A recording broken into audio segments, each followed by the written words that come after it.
Yeah. Hello everyone. Hope I am audible.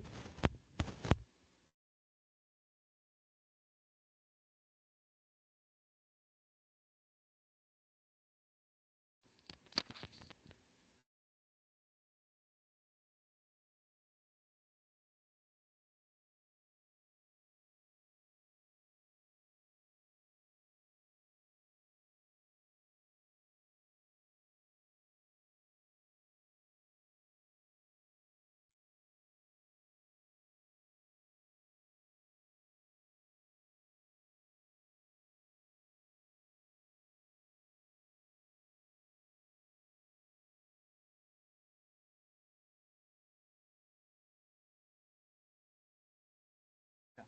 So hope I am audible to you.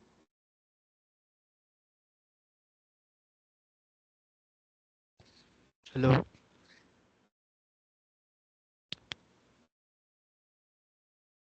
Shankar sir, you can hear me, right? Yes, sir. Audible, sir. Okay. Okay. Sorry for the slight delay. Actually, there was some technical issue. Right? Got late by. Voice is low, sir. Your voice is low. Hello. Your voice is like now it's okay.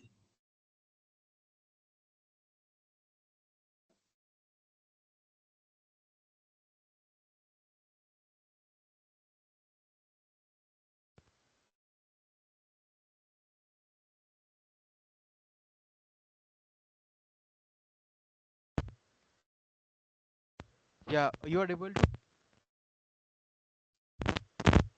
Yes, sir. Okay. So, good afternoon and welcome to today's live interactive session. Sorry for the slight delay actually. There was some technical issue on my side, so got delayed. Excuse me, sir. Your Yeah, voice yeah, is yeah. low. Yeah, your voice is very low.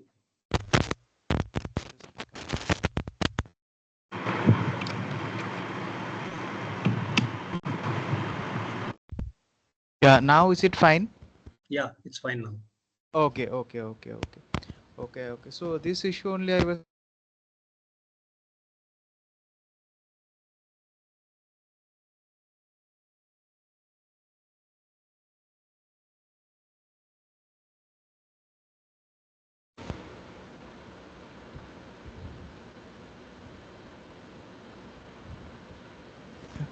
Yeah, now the voice is fine, right?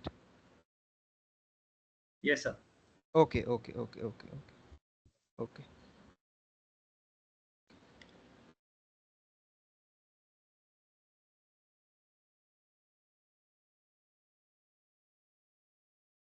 Yeah. Yeah, so let us start today's session. So in the previous class, what we did was we just introduced the topic. We saw what the different types of geosynthetics are, and then what we did was we actually uh, so what are the like what. So basically, we started by solving some basic problems from the basic soil mechanics, right? So we saw some basic stuff regarding the shear strength of soils, and then the our retaining wall theory. So we solved some basic problems from that part, and then we introduced our topic, that is the main topic or discussion of this course, that is the geosynthetics. So we saw the different what the different types of geosynthetics are, and what are their applications, where do you use them, and we focused on what are the types of polymers that actually form there. So the mainly this few weeks initially, mainly the discussion is going to be descriptive, like the discussion is mainly theoretical and not much problems to be solved, but still we will try to solve some easy and basic problems from all the topics. And to start with today's discussion, what we will do is we will just what we are going to do today is just today we are going to mainly focus on two parts. The first is the how do you actually describe the mechanism of reinforcement of soils using geosynthetics. So if we use certain geosynthetics, such as say geogrid or geotextile. So what we can do, you can use those to reinforce the soil, right? So we can use those to reinforce the soil, that is to strengthen the soil. Say without reinforcement we are able to construct a uh, 5 meter high retaining wall, right? But if we reinforce the soil, what we will be able to do is that if we use certain geosynthetics such as geogrid, maybe we can construct that wall with that particular type of soil, say up to 6 meter high. Okay, so and uh, for that construction what we are doing, so previously you would have used your concrete, right? So concrete to construct that retaining, also that would have been a RCC wall, right? Cantilever retaining wall or whatever. But now what we are doing, we can make use of the soil which is more sustainable, right? So we can make use of soil which is already there in that place to construct a reinforced earth wall. Okay, so for that we use the geosynthetics, such as mainly we use geogrid as the reinforcement. So we will see that how that reinforcement mechanism actually happens. So how we actually represent that in terms of our basic shear strength and basic soil mechanics, how we represent that in terms of that. So those we are going to see, and we are going to see that mechanism. So in this the previous class, whatever we solved some problems regarding the basic soil mechanics, that is actually going to come very handy. Okay, so that is the first part, and the second part we will see the testing. So there are various testing procedures that are available for different types of geosynthetics. So in testing also it depends what we are going to say. Either you are going to test the strength property or the chemical property or the endurance property or whatever be it. So there are various tests involved for testing various functions, right? So some of the tests we are just going to briefly see them, and some problems regarding that we are just going to solve. So most of these things are actually already uh, discussed in the main theory class by Professor Raja Gopal. So just today we are going to just revisit all those things, and some easy basic problems we are going to solve, and just we will be keeping this discussion very casual, so that casually we can just discuss among ourselves what are the things. You can also actually share your thoughts and whatever experiences you have had with geosynthetics, or you want where you want to use geosynthetics, all those things. What we will be doing is that we will be seeing them. All right, so let us start today's session. Yeah, so this triaxial compression test, right? So in the previous class we already discussed this triaxial compression test, right? So if anyone can tell me what are the different types of triaxial compression tests that are available to us, what are the different types of triaxial compression tests?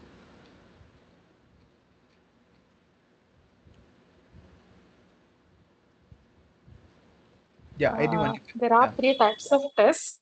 three types of tests. Yeah, What are those? unconsolidated undrained test. Yeah, Yeah. unconsolidated and drained UU test. Then we Then have CU test, consolidated undrained test. and the Then CD test, consolidated drain test. drain test, right? So we have three types of tests. So in these tests, in the triaxial test, there is actually, this is a two-part test, right?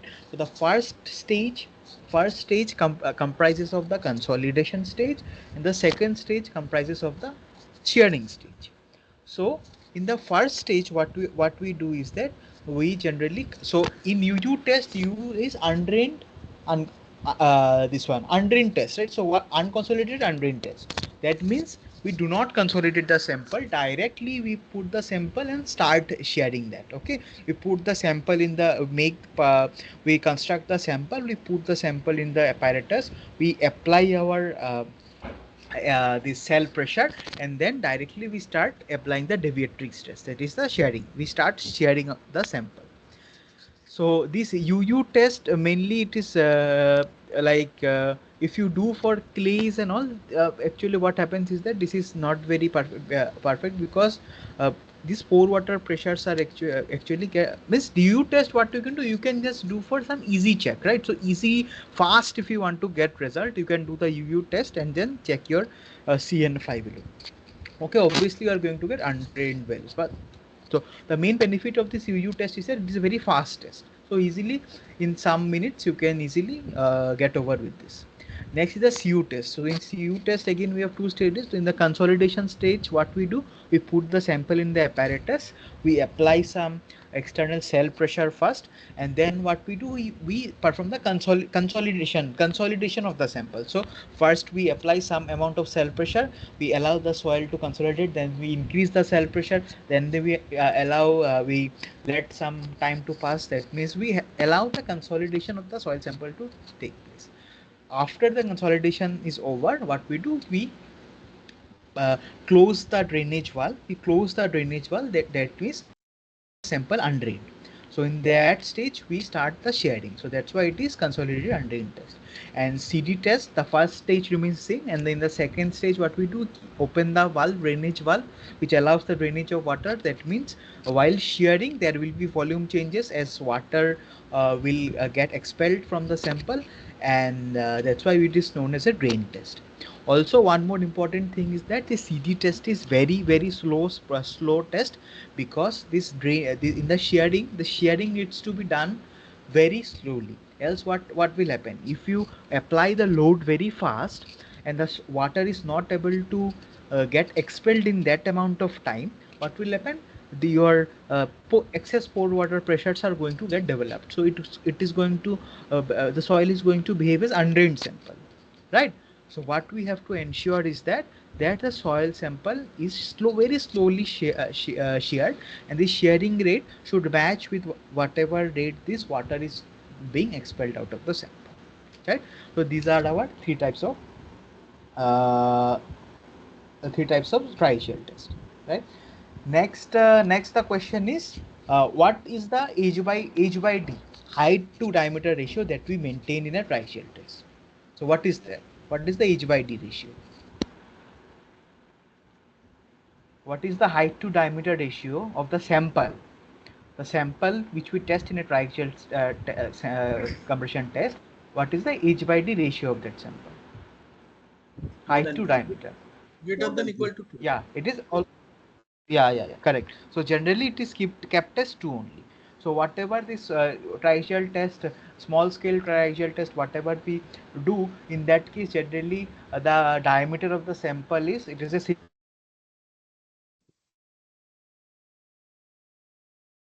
approximately this 76 centimeters, whatever you use in this Indian standard conditions. Okay, this small scale triaxial test.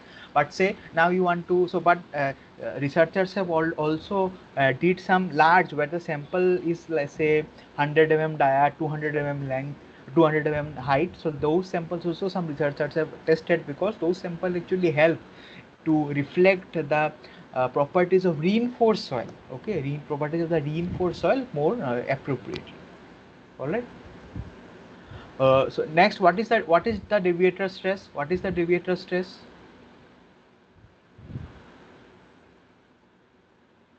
What is deviator stress? What do you Sigma mean 1 by minus deviator?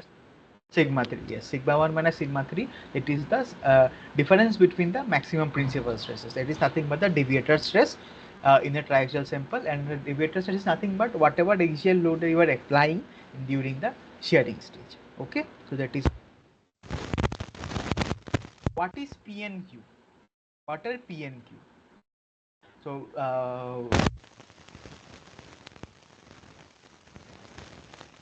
You are not audible. yeah. So I'm asking, what are P and Q? This P and Q, what are this? Sigma 1 plus sigma 3 by 2 is Yeah, P, yeah, and Q is yeah, sigma 1 minus sigma 3 by 2. yeah. P is sigma 1 plus sigma 3 by 2, and Q is the sigma 1 minus sigma 3 by 2. All right. So uh, uh, P is nothing but our mean stress. Okay, P is nothing but our mean stress. Now, can anyone tell me this normal stress on any plane? In the previous class, we had solved some problems regarding using this. So, what is the normal stress on any plane? What is this? So, say you have a sample, right? So, you have sigma 1 like that, and then you have sigma 3, and then say you have any plane inclined at angle theta. Okay, so what is the normal stress acting at this plane?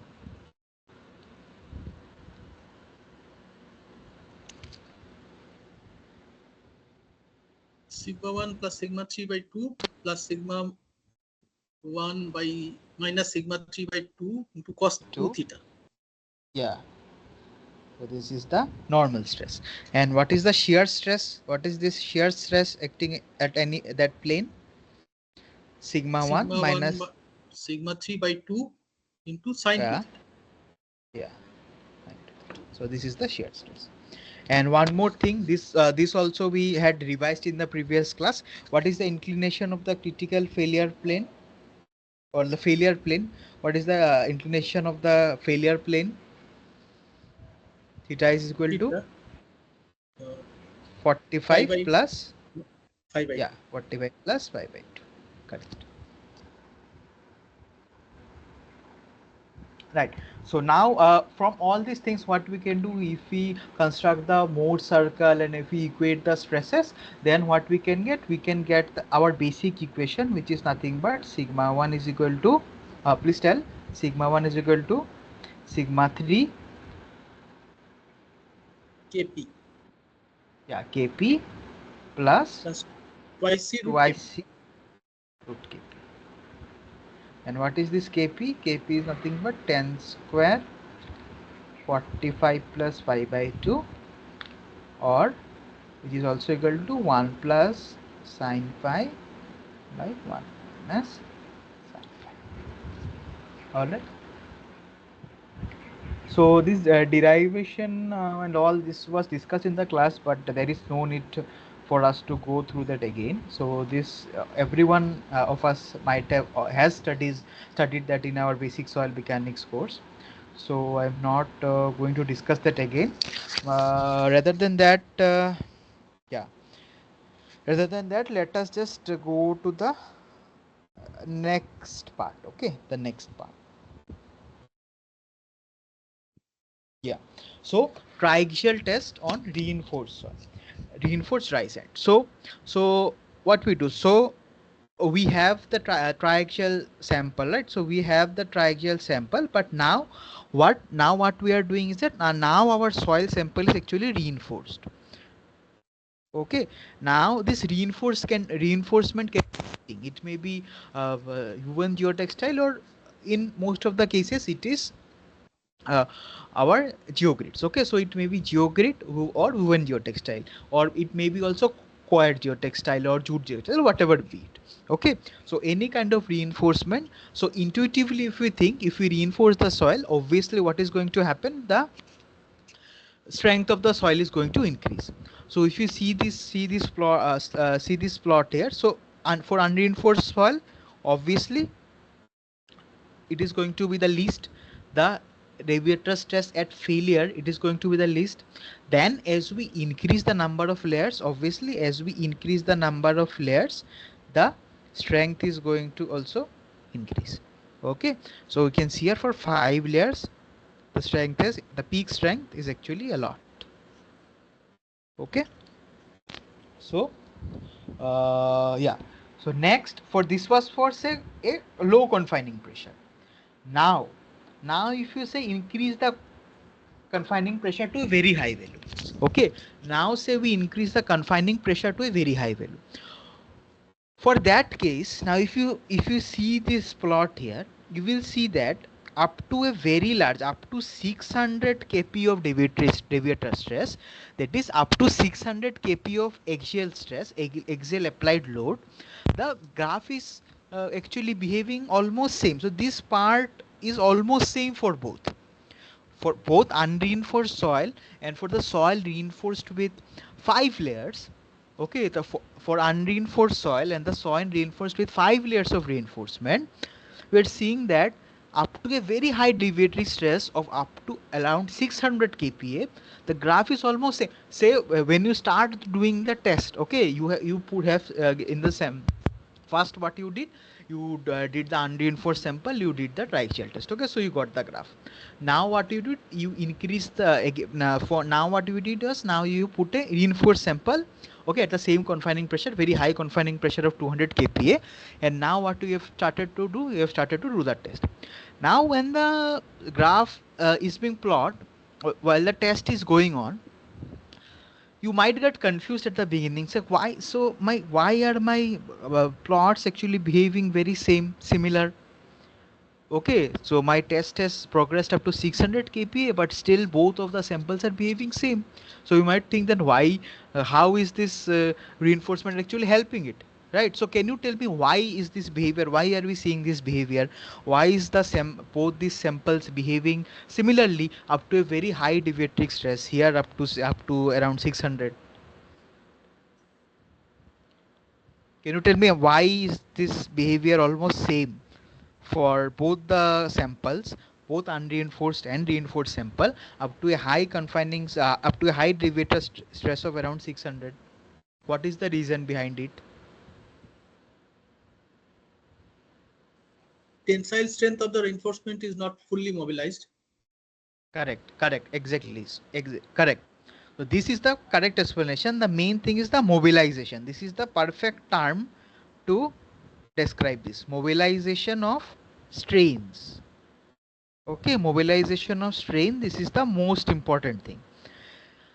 How many, how strong reinforcement you put, however strong whatever strong reinforcement you put, okay, how many, whatever number of reinforcement you put, if the strain in that geosynthetic is not mobilized, that means if that straining, if there is no strain getting developed in that uh, geosynthetic, what will happen? That means there is no effect, means it's same as if you don't put that reinforcement, right?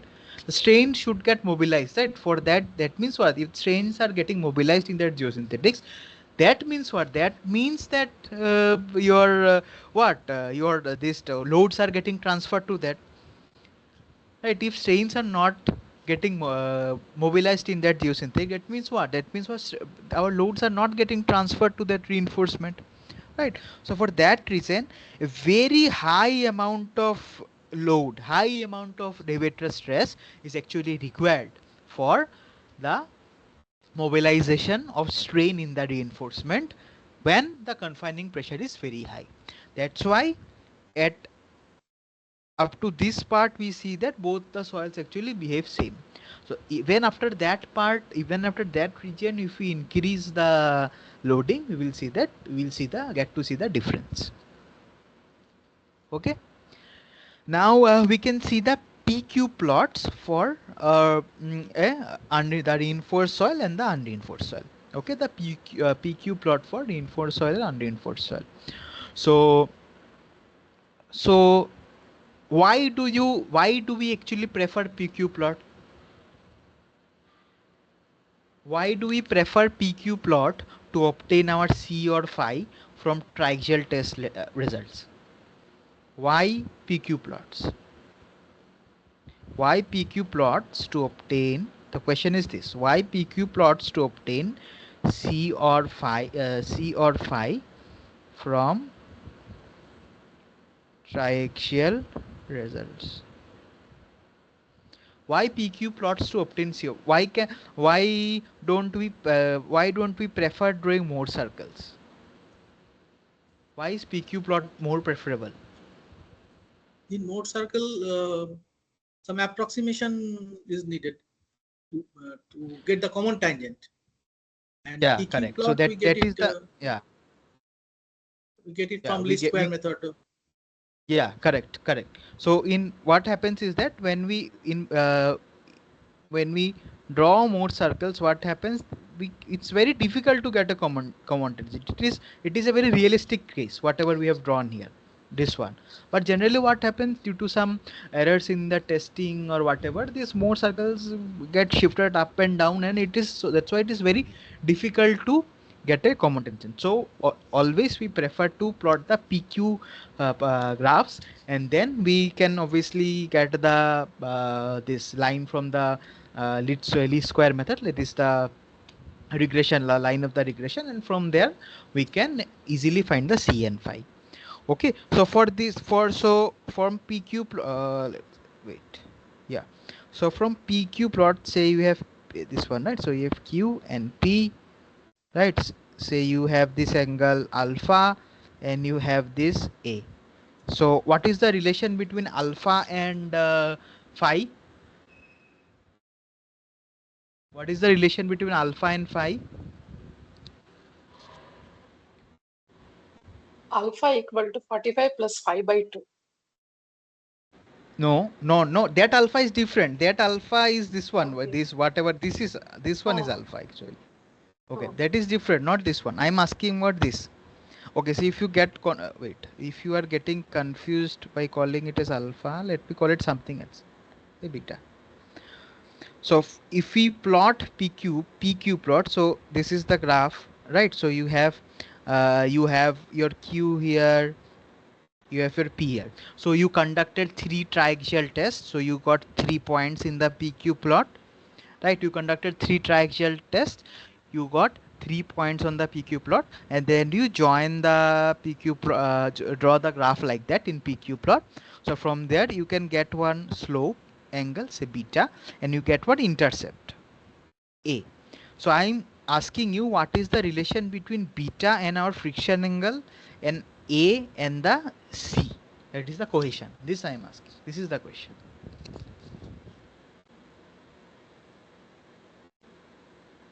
Sine inverse. Yeah, right. You just go. You are right. You are in the right track.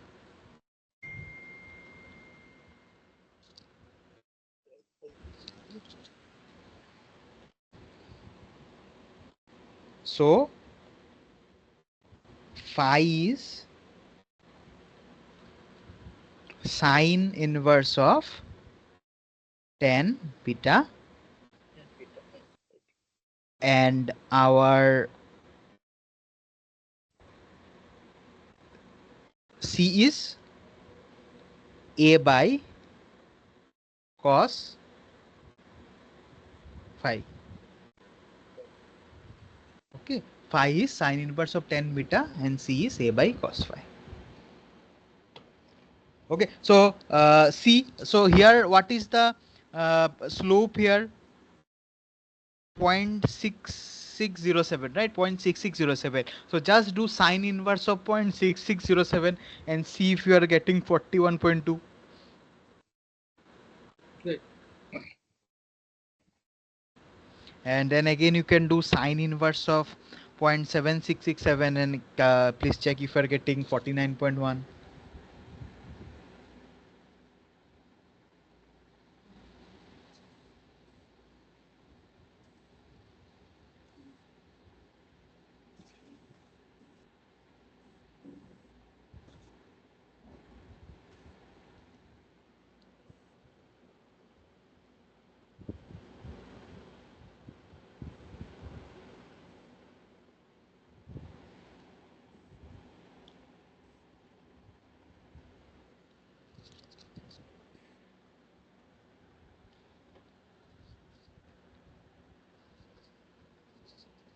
Right, so for unreinforced soil we can see that our phi is 41.2 degrees, and for reinforced soil we are getting a higher phi. For that soil sample we are getting a higher phi, 49.1 degrees. Okay,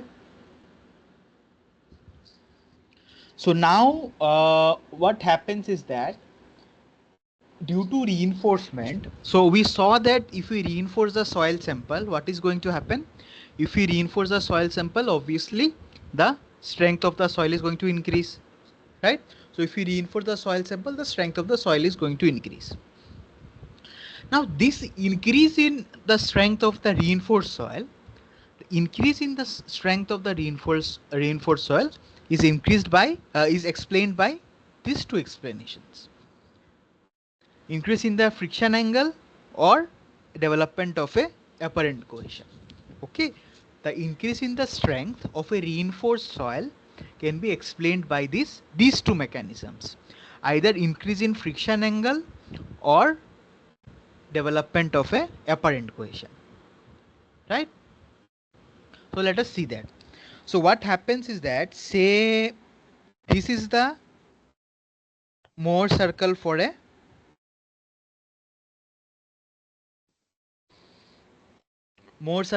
unreinforced soil.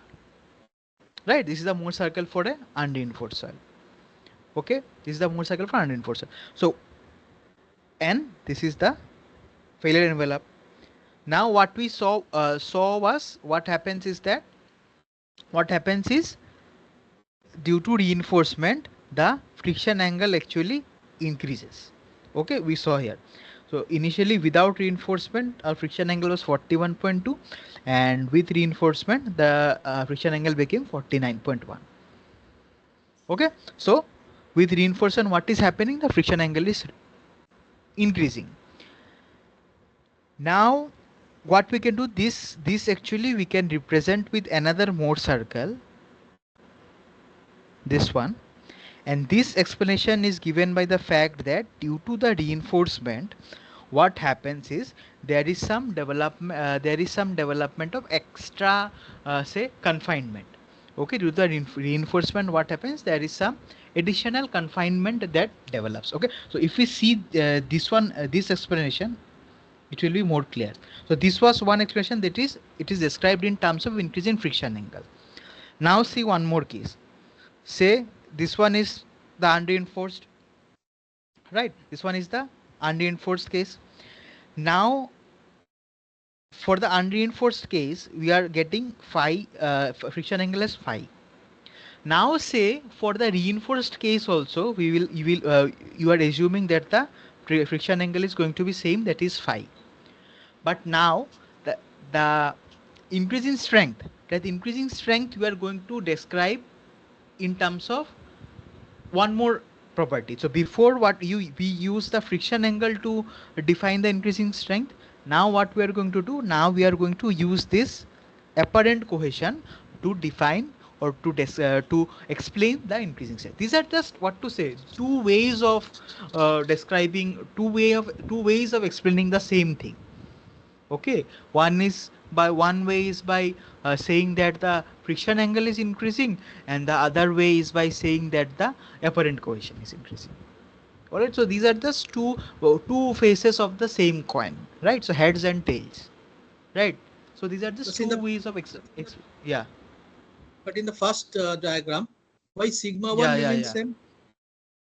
Yeah, that one I also had some doubts. So maybe there while drawing some they did some mistake, because you are right. So when you draw, what they would have done is that they could have drawn it like this, right? Yeah, yeah. And then that would have been more correct. But then I think maybe sir wanted to explain it in terms of development of this additional confinement which Okay. happens due to the reinforcement. That's why maybe he has drawn like that. Yeah, so and this one is clear, right? So this one I think is self-explanatory. This one is actually clear only,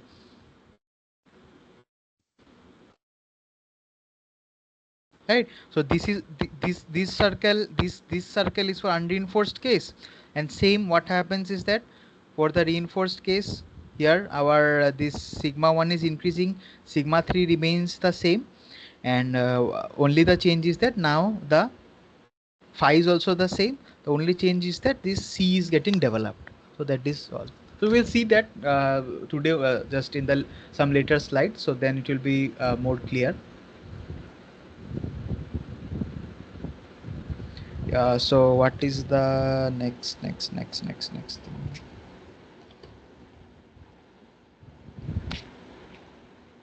Just a second.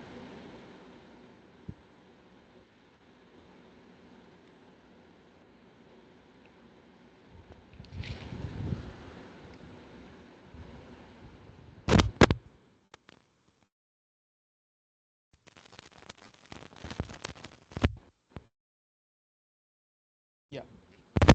So what are the main important parameters? Okay, main important parameters or quantities that we have to consider while we design a reinforced earth wall. So this design of reinforced earth walls we are going to see in detail in the later part of this course.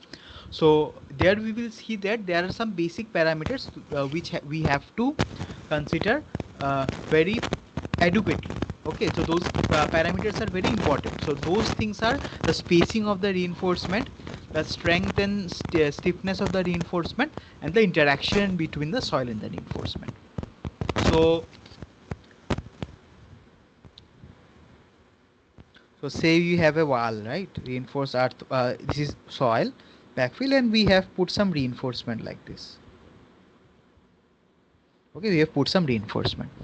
So this spacing, vertical spacing between the reinforcement, this is a very important parameter. Okay, this is very important. Next is the strength of the reinforcement. How strong is our reinforcement? That is the tensile strength of the reinforcement. The tensile stress at which the reinforcement is going, or the tensile load at which the reinforcement is going to rupture. That is also very important. Okay, so these are the two. First is the spacing. Second is the strength of the reinforcement. Correct? Done. And thirdly, the most important thing is the interaction between the soil and reinforcement. So if I ask you, uh, what is the thing that defines the interaction between the soil and the reinforcement? So what will be your answer? What is that? What is the parameter that defines the interaction between the soil, between this soil and the reinforcement? What is the parameter that describes the interaction between the soil and reinforcement? What is that?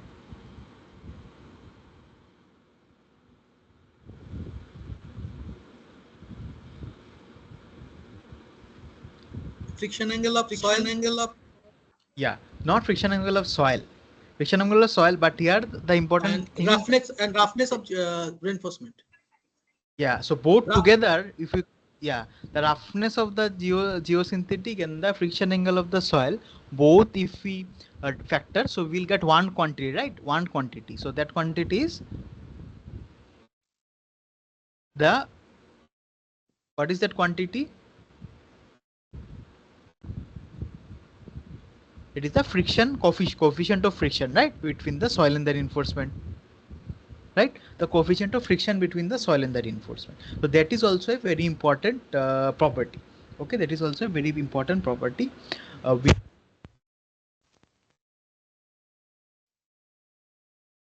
not audible.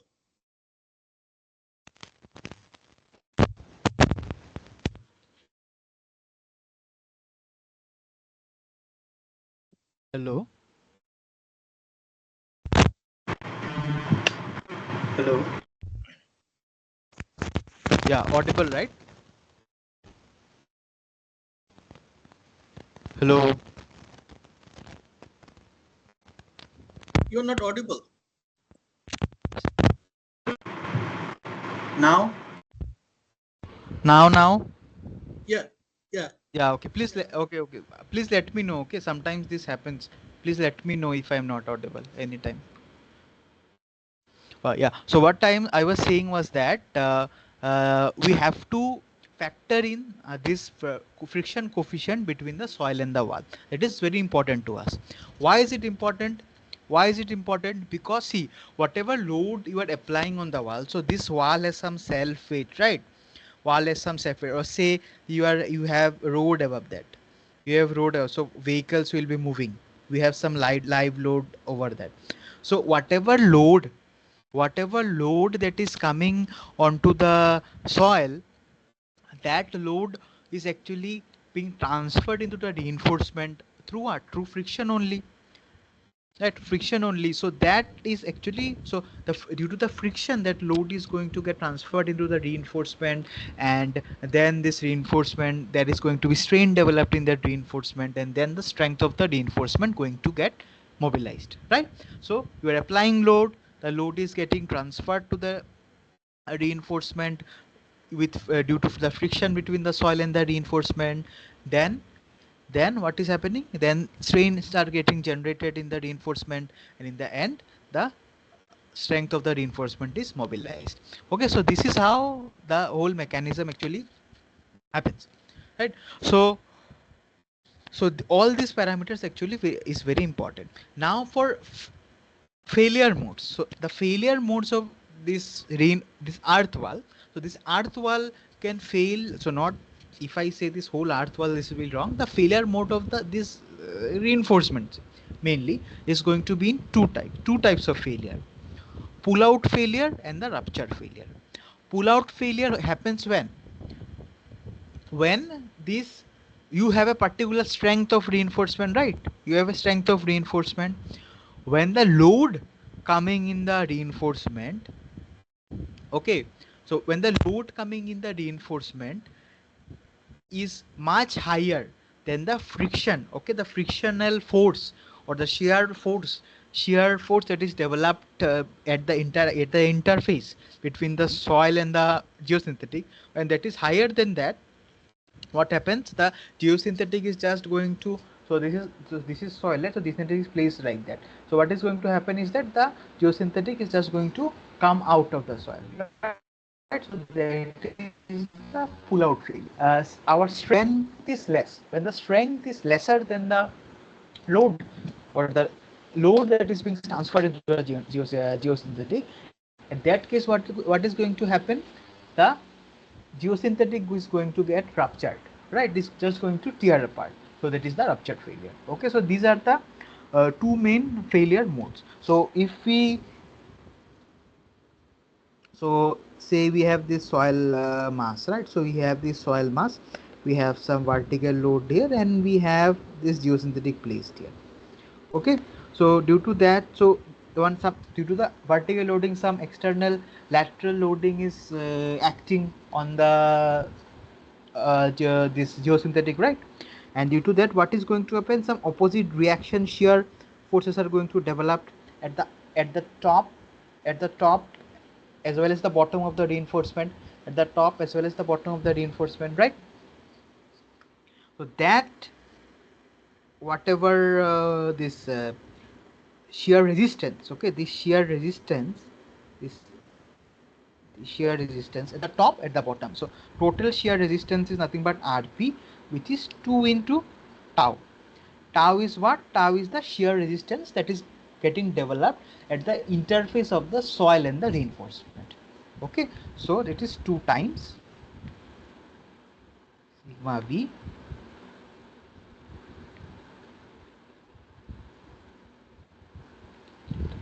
So sigma v, what is sigma v? What is sigma v? Sigma v is our normal stress. Okay, the normal stress, whatever that is acting on the geosynthetic, it is the normal stress. Then L is the length, embedment length, this length, this is L. B is the width. You cannot see that in, because it is the front view. The width is this out of plane direction, whatever width of the reinforcement, that is B. And tan delta is what? Nothing but the friction coefficient, right? The friction coefficient between the soil and the reinforcement. And what is the delta? Delta is the friction angle between the soil and the reinforcement.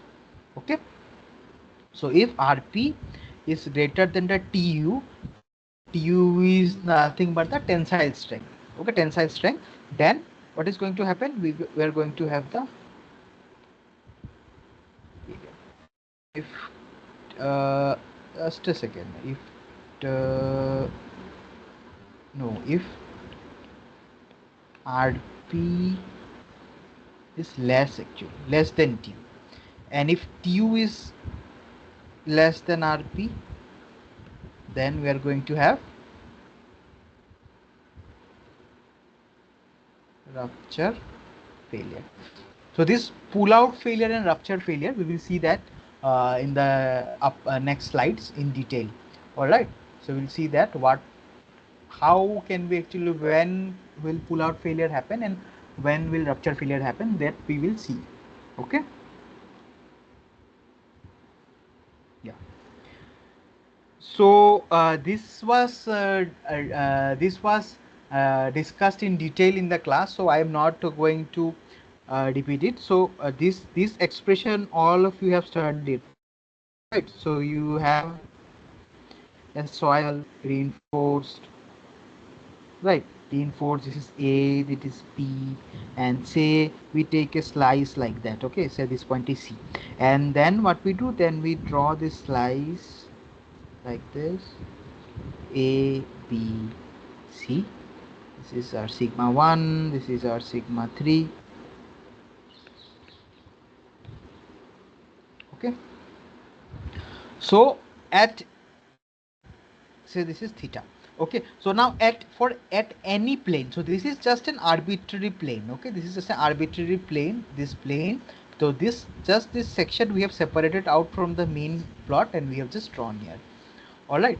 So now what will happen? So obviously there will be some shear resistances that will get generated here.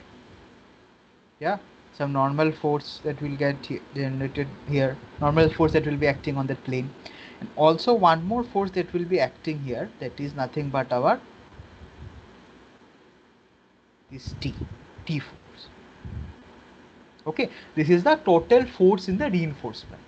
Okay, this is the total force in the reinforcement that gets developed. Okay, this is the total force in that reinforcement that gets developed. Okay, now what is the T, we will see. So I am just not going into details here. So just all the, if you write all the basic equations, if you take this equilibrium in the horizontal direction, equilibrium in the vertical direction, all this stuff if you do, then you will get finally this expression, which is the expression that relates the normal major principal stress, the minor principal stress, to the slow angle of that plane, the friction angle, to the width of the reinforcement, and the total load, total tensile load that is getting developed on the reinforcement. Okay.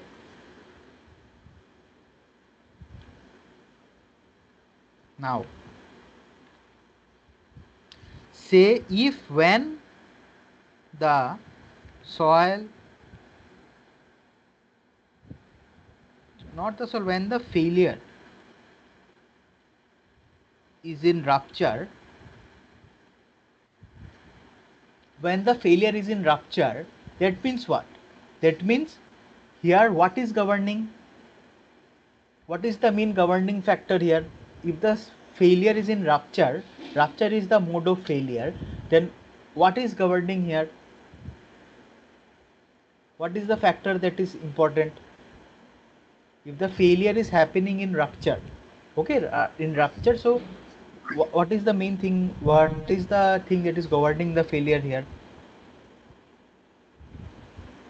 Tensile strength of reinforcement.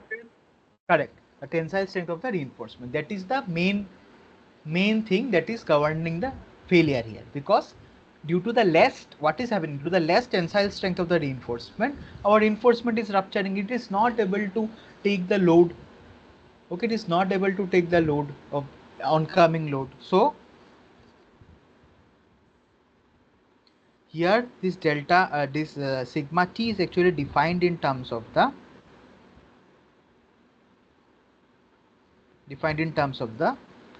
tensile strength of the ultimate tensile strength of the reinforcement. Okay, and now if the pull out is actually the failure mode, then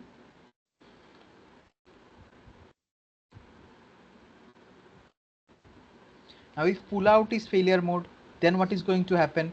Then the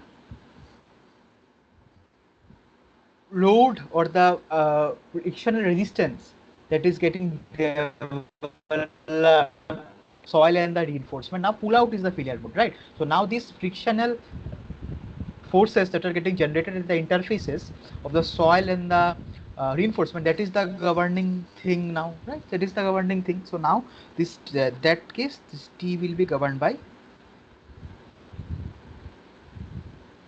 right?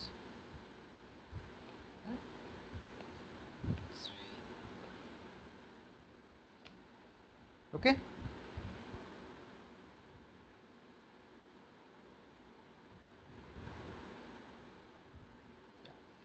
Now then, yeah.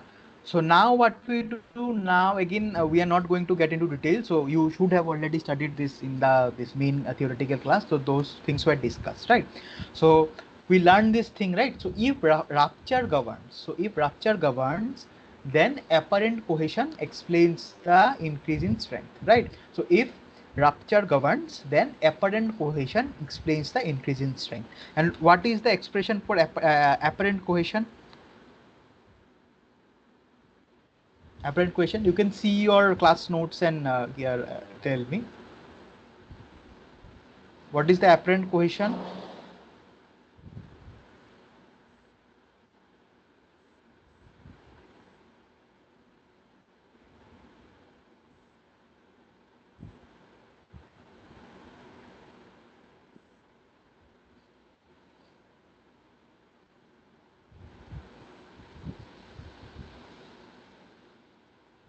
What is the apparent cohesion? So see, for that, so the question is, if rupture governs, then apparent cohesion explains the increase in strength, right? So how did we first come to that? So we have this basic equation. Now if we, in place of sigma t, if we put this, if we put this expression, we will get one expression. Then what we do, then we minimize that expression. For that we will get one theta value. Then you will see that theta value actually comes out to be what? That theta value comes out to be 40 pi by 4 minus pi by 45 minus 5 by 2. Okay, from there, that 45 minus 5 by 2, if we again put in that expression, you are going to get one final expression, right? And that final expression is going to look something like this.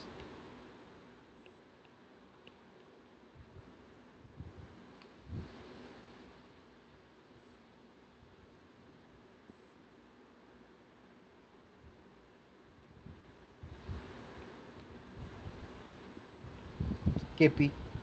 Okay, now this, if we compare, now this, if we compare our basic equation that we wrote in the first slide in today's class,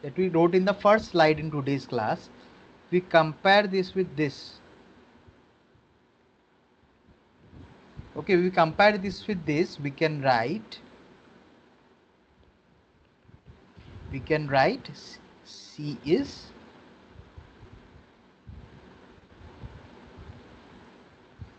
Kp. Okay, so this is the apparent cohesion. So from here, from this, actually we are saying that if rupture is the mode of failure, then the apparent cohesion actually explains the increase in strength. Similarly, you will see, we have seen that if pullout is the failure mode, then the increase in friction angle actually describes the increase in strength. Okay, so we saw two ways of explaining the increase in strength for reinforced soil, right? We saw two ways of explaining the increase in strength in reinforced soil. One is by apparent cohesion, other is by increase in friction angle. Now, at this stage, we can see, we are seeing that if rupture is the failure mode, if rupture governs the failure, at that time apparent cohesion actually explains that increase in strength in that reinforced soil. Okay, and if pull out failure governs, we see that actually the increase in friction angle governs the actually explains the increase in strength. Okay, so similarly, how to obtain that? Same, now in place of this t, you put this sigma t you put, then again you minimize that expression. Okay, then again you minimize that expression, then again you will see that you are getting theta is equal to pi by 4 minus pi by 2. Okay, pi by 4 minus pi by 2. Now that theta, if you put again that theta, if you put again if you resubstitute in this equation, you will finally get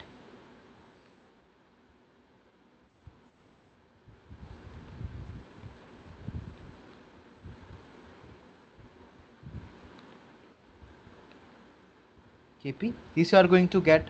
So this thing we can write now, this whole term, if we consider as a Kp bar, then we can write this as sigma 3 times Kp bar, right? And this Kp bar is nothing but Kp by 1 minus twice Pr mu by Sv. So these are important expressions, okay? Remember this. It's nothing but 10 square 45 plus 2. So obviously you can see that Kp bar is greater than Kp. Hence, obviously, this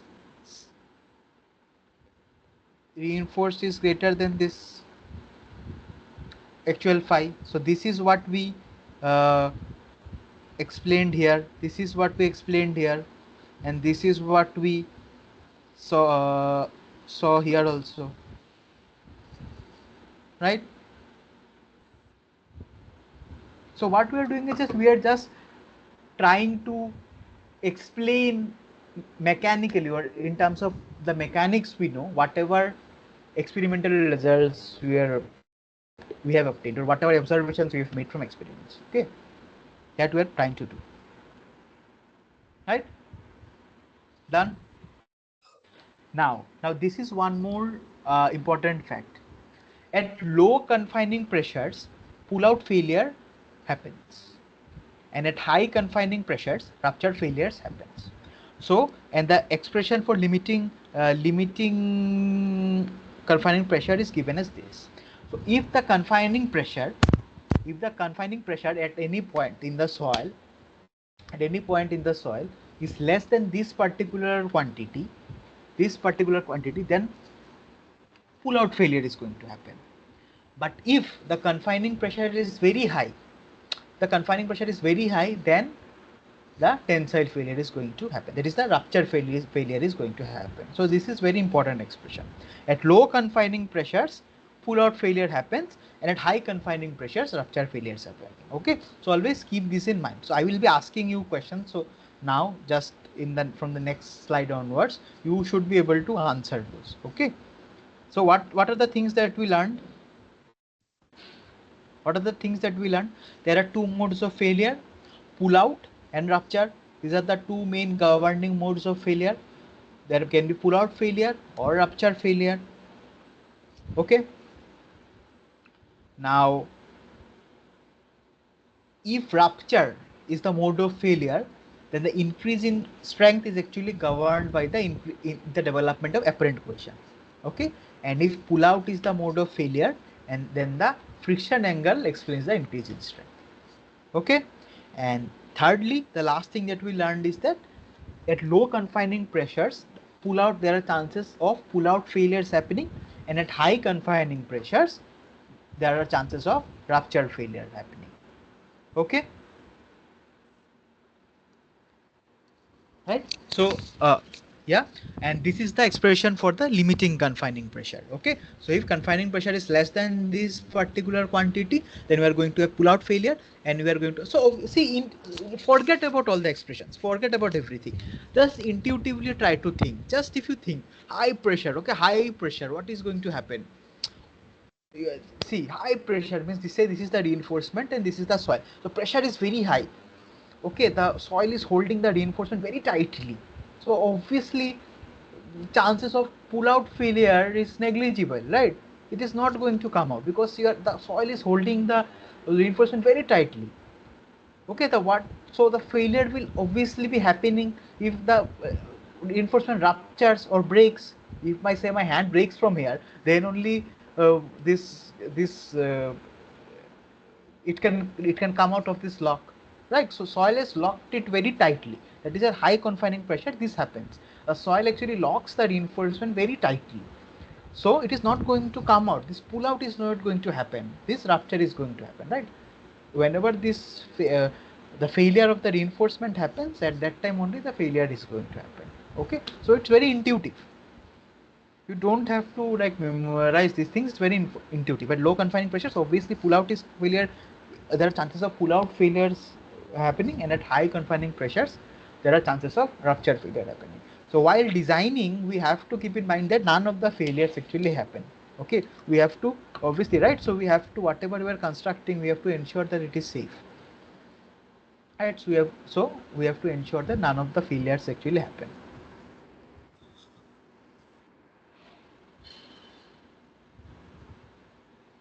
Okay, so this is a very simple and easy problem. You should be able to solve. So the ultimate tensile strength of a geosynthetic is given here. Geosynthetic reinforcement is given here. The friction angle of the soil is given. The spacing is given. The width of the reinforcement is given. The friction coefficient between the reinforcement and the soil is given. Okay, all these parameters are given. If the confining pressure acting is 200 kPa, which type of failure will happen? Accordingly, you are to find the apparent cohesion or increased friction angle. So please try to solve this. It's very easy. Just now we discussed everything. You should be able to solve.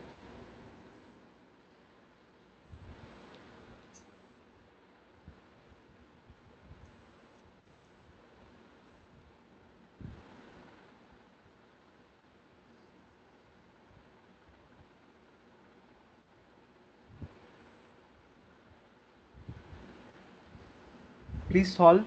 As I mentioned in the previous class also, please keep your calculators with you. Please keep a pen and paper and calculator, so that while we discussed, you can solve this. Okay, solve this. So it will be beneficial for you. Others, else what else lectures you are able to watch in the later also you will be able to watch, right? This recorded things you will be able to watch later also. So please try to solve this. So tensile strength is given, some parameters are given to you, the confining pressure that is acting, that is given to you. So it is asked which type of failure is going to happen, and accordingly you are to find the apparent cohesion or increased function. So first let us focus in the first part, what type of failure is going to happen.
So how are we going to proceed with this?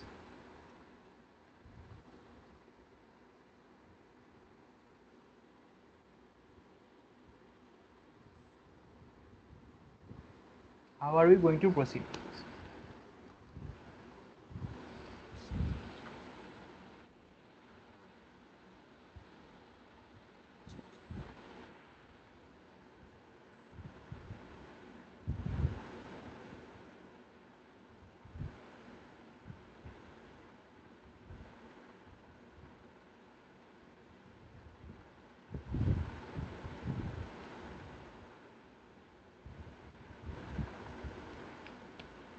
So the first task that we have to do, that is we have to calculate the limiting confining stress. Okay, the limiting confining stress. So what is that?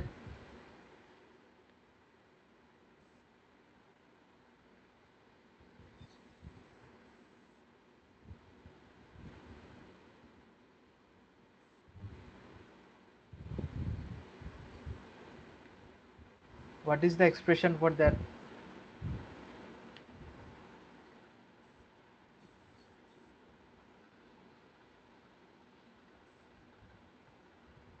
What is the expression for the, just now we discussed that, right?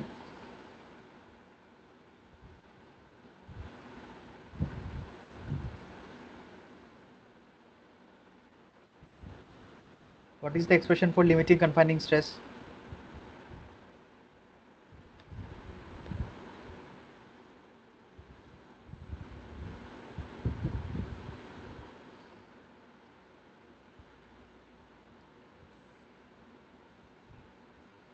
Is nothing but what?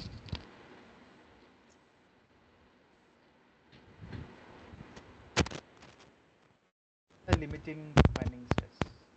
What is that? Just now we discussed this one. This is the limiting confining stress, right? So what? Tu 1 minus,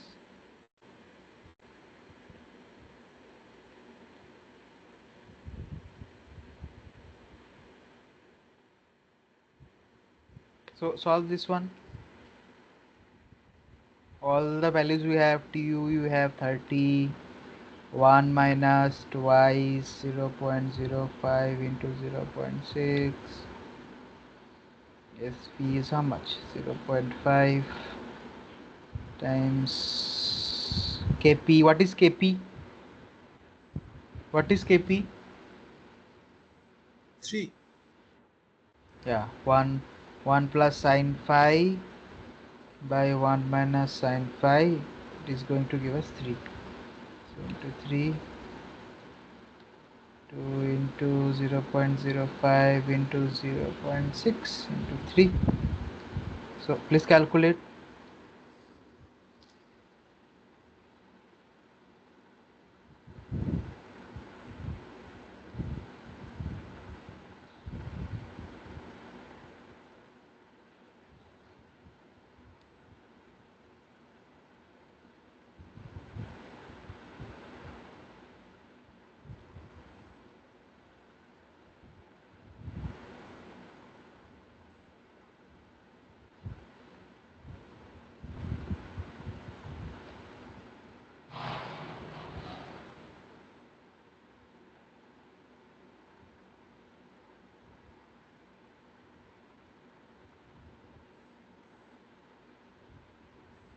So I am getting 0.06.7 kp.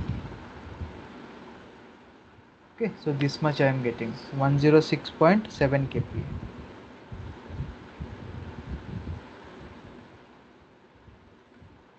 Okay, so our limiting confining stress is 106.7 kPa, and the confining pressure that is acting, that is 200 kPa. Our limiting confining pressure is 106.7 kPa, and the confining pressure that is acting, that is 200 kPa. So which type of failure will happen? Which type of failure uh, means has more susceptibility? Rupture. Rupture failure. Yeah, correct. Rupture failure. Right. So as sigma 3 is 200 kPa, right? As sigma 3 is greater than sigma 3 limiting, we will have rupture. Okay. So accordingly, what is going to define the increase in strength in that case, in this condition, if this is the condition? Apparent cohesion or increase in friction angle? Rupture failure. Apparent question. Yeah, apparent cohesion, right? So please find out the apparent cohesion.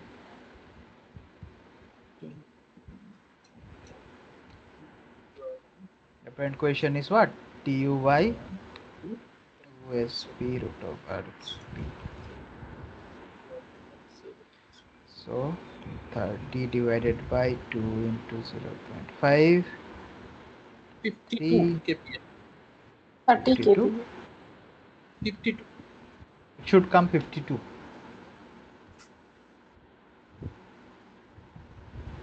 Okay, please check once. 52 kPa. Yeah.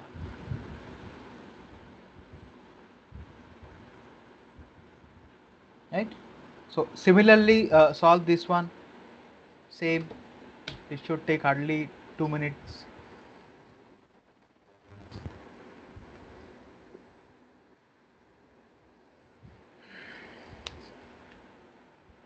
First, find out the limiting. 6 divided by 30 upward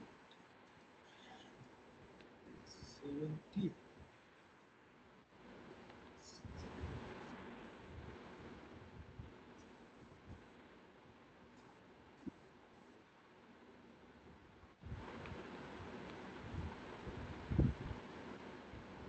70. Seventy. 71. Yeah, 71. Correct.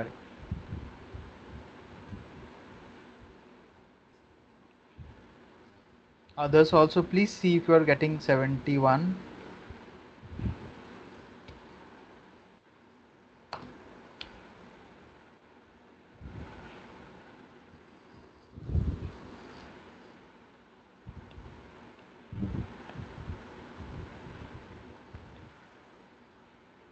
So now which failure? Same apparent equation. Are you sure? 70 and this is confining pressure is 50.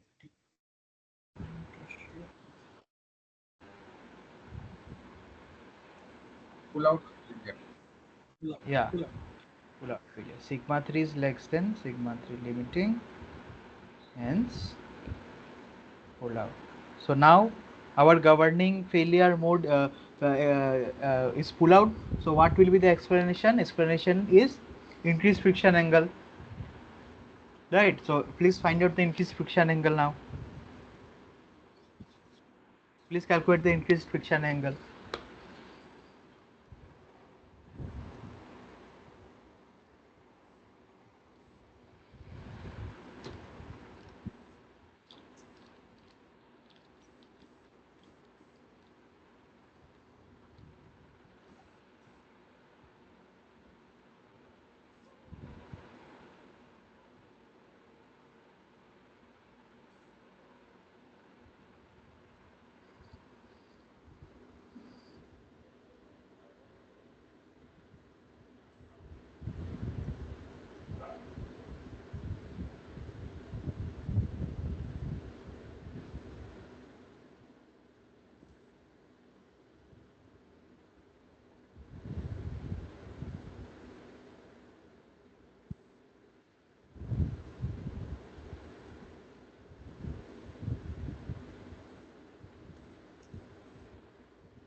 So 45.6. not 45. 46. Mm-hmm.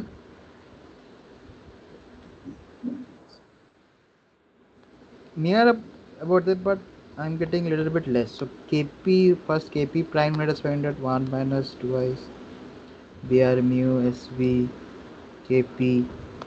So 3 by 1 minus 2 into 0.05 into 0.6 into 3 by 0.5. This one comes out as 4.69.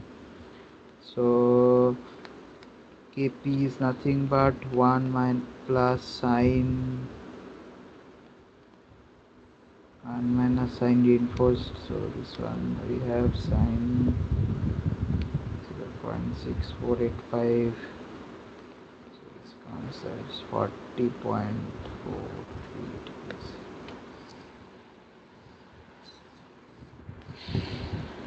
Okay, so whatever weight, so it will be around that only. So we can check that later. Okay.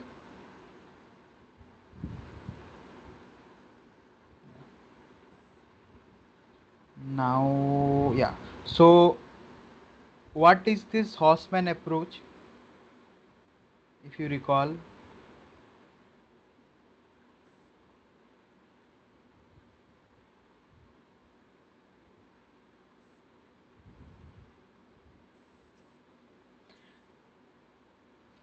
it is just the same thing. Whatever we studied, it's just the same thing. Just it is described in little bit a different way. Okay, it is just described in a little bit different way. So similarly, see. So first, say this is the mood circle for unreinforced cell. Okay, the sigma 3 unreinforced, and this is sigma 1. Okay, unreinforced, and say this one you have the fine. Okay, now say, now what we can do is, so now the soil is reinforced. The soil is reinforced. So that reinforced soil obviously is going to have higher strength, right? That reinforced soil is obviously going to have higher strength. But now we can say this line in a little different way, right? So before, say we had applied a confining for unreinforced soil, for unreinforced, okay, so I will write here unreinforced. So for unreinforced soil, say we applied a confining pressure of 10 kPa and say we got a sigma 1 of 50 kPa, okay, say now if someone if now say if we reinforce the soil, okay, now if we reinforce the soil and we test this at the same sigma 3 at 10 kPa, obviously now what is going to happen to the sigma 1? It is going to increase. It is going to increase. But rather than that, we can, what we can do, we can explain it by one more way, is that for the reinforced case, say the sigma 3 is now less value. At say now the sigma 3 is less, say 5 kPa. Okay, reinforced by the sigma 3 is 5 kPa. But now also what we get the same sigma 1. Now we've reduced the confining stress, but still we are getting the same sigma 1. Right, so this is one more point of view. Right, so intuitively what comes to our mind is that sigma 3 initially we have tested an unreinforced soil sample at sigma 3 is equal to 10 kPa. We got the sigma 1 as 50 kPa. Failure low principal stress at major principal stress at 50 kPa. Now for the unreinforced soil sample, intuitively what comes under muscle? So again we are going to test the reinforced soil sample at 10 kPa, and now we are going to get obviously more than 50. But rather than doing that, what we are saying is that now we are explaining it in one more way, is that we are getting the same sigma 1 at a lower confining stress. Okay, so we can explain it in that way also, right? Sigma 1 now, rather than now, so now again I have put the reinforced soil sample now. So now say the reinforced soil sample is there. I have put only 5 kPa of confining stress. But even when our confining stress is 5 kPa, which is not less than 10 kPa, which is 5 kPa, still I am going to attain 50 kPa of failure. Okay, so just a different way of looking into the same thing. Okay, so now this sigma 3 is less, but still we are getting the same failure load. Okay, so now this will have a difference. So this is nothing but a sigma r. Okay, so that's a different what to say, different way to look at the same problem, nothing else. Okay, so then finally I'm just going to write the expression. Then if sine phi r, that is that this sine phi r is given as 1 minus ka plus f by 1 plus ka minus f. And what is my f? F is nothing but sigma r by sigma 1. And what is my sigma r? Sigma r is this. Okay, this is my sigma r.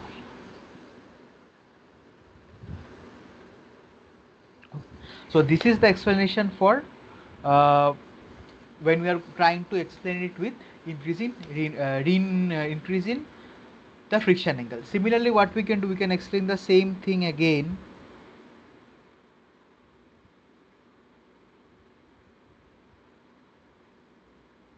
We can explain the same thing again. So now what happens? Now phi is same. Now we can explain it in terms of C, that apparent cohesion thing. So same. So apparent cohesion we can get is equal to sigma r by twice root over k. Okay, so that's a different viewpoint to look at the same thing, whatever we are studying. Nothing else. Okay, nothing else. Just a different approach. That's all. Nothing else. Don't get confused with all these things. Okay, just remember these things, whatever is there. The basic concept is same everywhere. Just a different point of view to look at the same thing. Nothing to get confused. Okay. Okay, and this sigma r, yeah, so in this sigma r, this sigma r is actually given by reinforcement force per unit width times eta by sv. Is du by sv into eta. So this confining pressure, confining stress, whatever that we are saying, that is that extra confining pressure, this is actually provided by the reinforcement. So if you want to explain, understand in terms of this expression, so initially for unreinforced soil sample for 10 kPa, we are getting a failure load at 50 kPa. Now for reinforced soil sample at 5 kPa of cell pressure, we are getting the failure sigma 1 at 50 kPa. Same. Even we have reduced the confining pressure, we are getting the same failure load. So why this is happening? This is happening because the extra confining stress of extra 5 kPa, this extra 5 kPa, this extra 5 kPa is actually coming from the reinforcement. Okay, this extra 5 kPa is coming from the reinforcement. That's all. That's just a different way to look at that. Okay, so done. So this portion is over, right? So now what we are going to do, we are just going to have a brief discussion about this testing of geosynthetics, and then what we are going to do is we are going to solve some easy basic, some very basic problems regard from the testing part. Okay.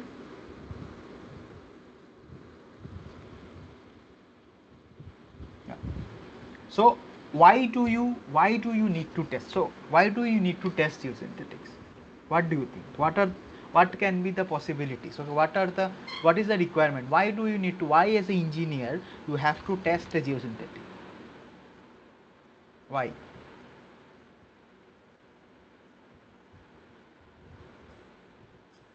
For identifying the geosynthetics. Yeah. So there are. Uh, so one is, say you have some geosynthetic lying in your lab.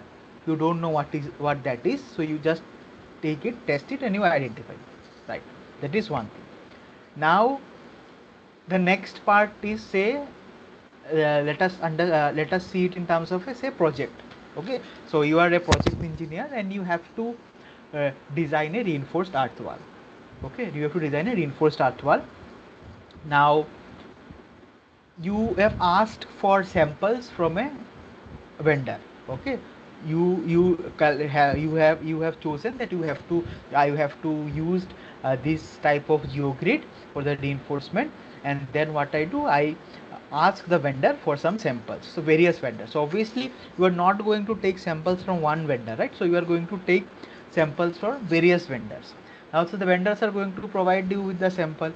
Then so there is some claimed strength that the vendors are going to claim, right? So they are going to say, A is going to say my geosynthetic is going to have this much strength, B is going to say that my geosynthetic has this much strength, C is going to say this much strength. But as an engineer, what you need to do, you need to ensure that whatever material you are using in your project, that is correct, it is of the correct nature.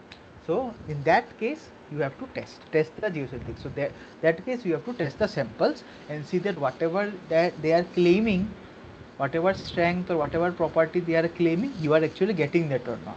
Okay, for that we need testing. Next is the quality control stage. Now construction of your RE walls you have already chosen. Okay, so a vendor BA has given you a very good quality product, so that's why you have chosen their product for your project.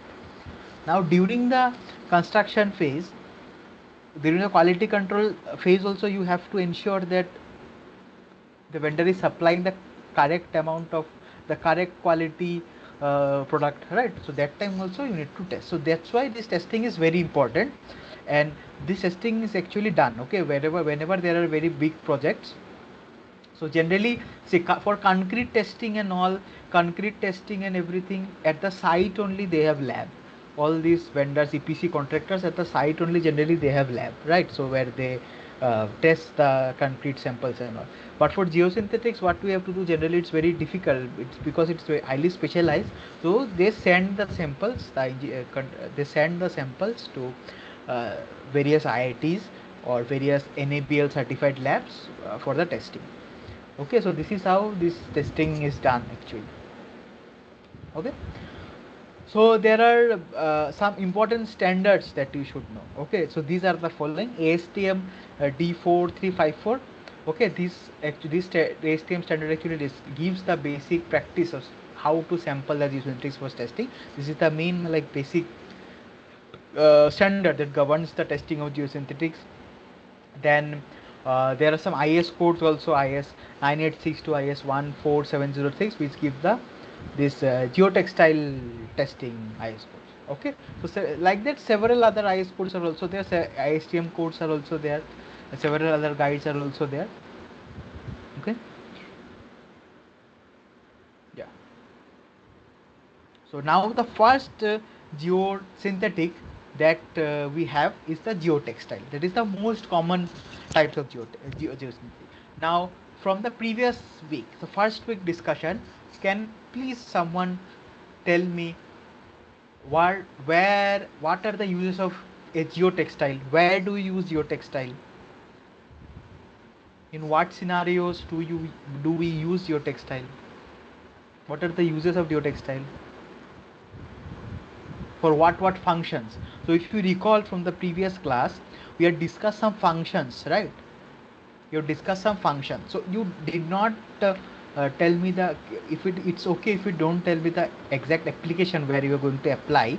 Just mention the function of geotextile. What are the various functions that a geotextile generally can provide us? What are the various functions of geotextile? Please repeat. Separation, reinforcement. Yeah, separation, reinforcement, and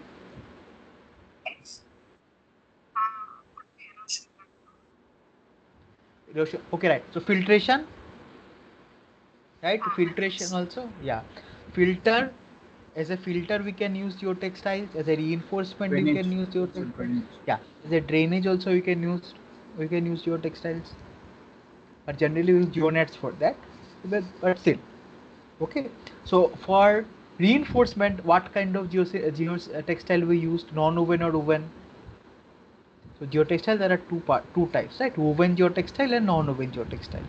So for reinforcement, what kind of geotextile will we use? Woven or non-woven? Woven.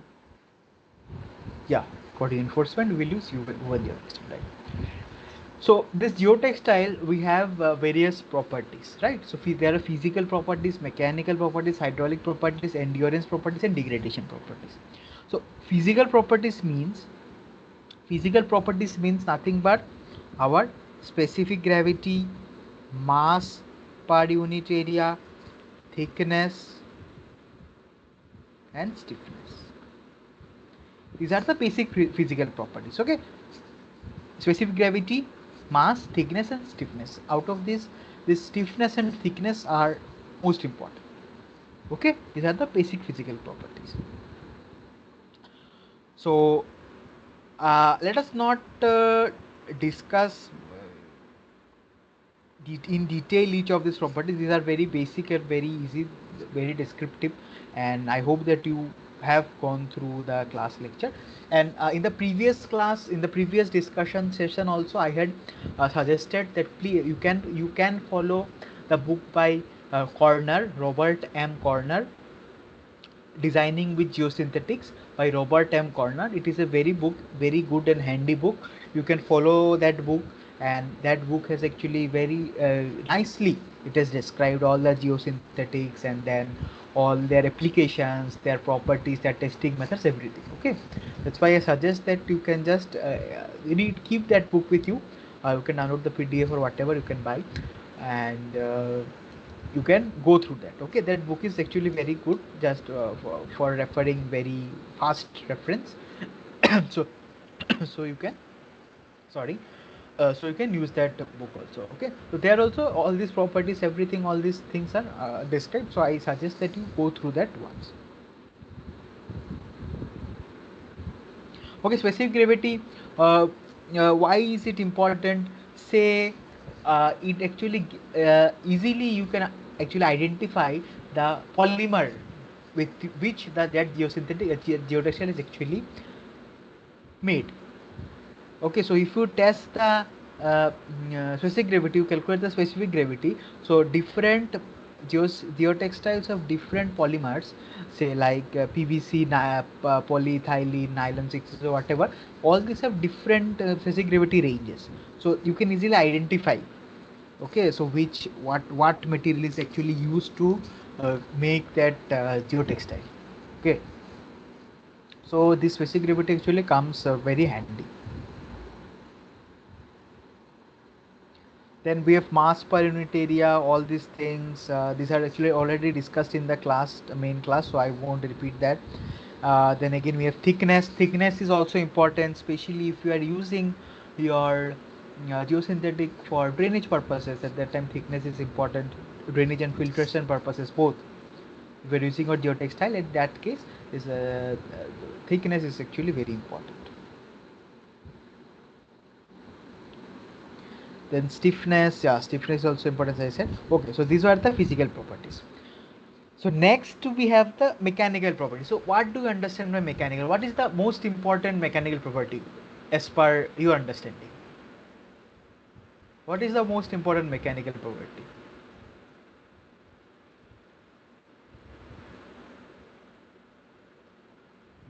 Tensile strength. Yeah, correct. Tensile strength is one of the most important mechanical property. Okay, wherever you use that, this tensile strength is very important. Okay, okay, so first most important is our tensile strength. Okay, this is the most important property. If you are using the geotextile for reinforcement purposes, this is the most important thing. Now say you are using a non-woven geotextile for drainage purposes. In that case, the most important property now will be my compressibility.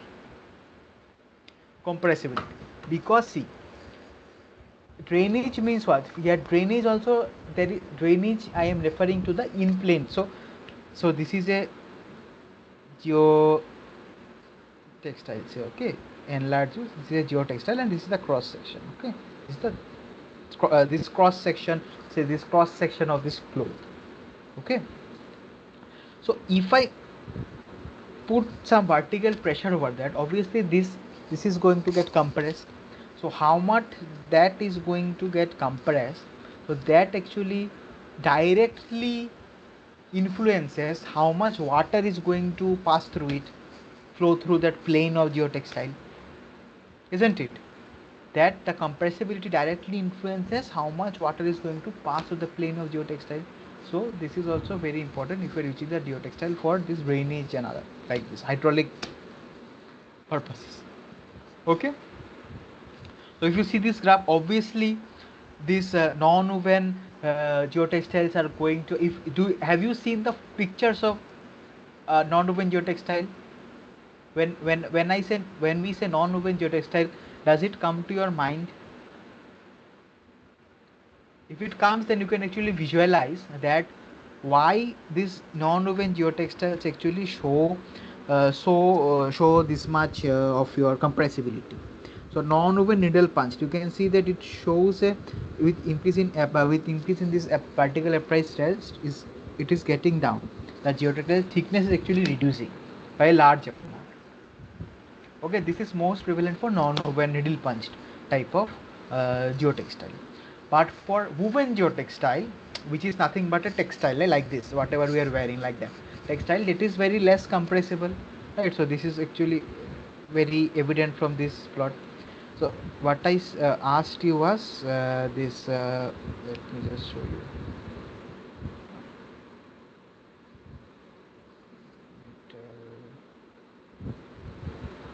Punched.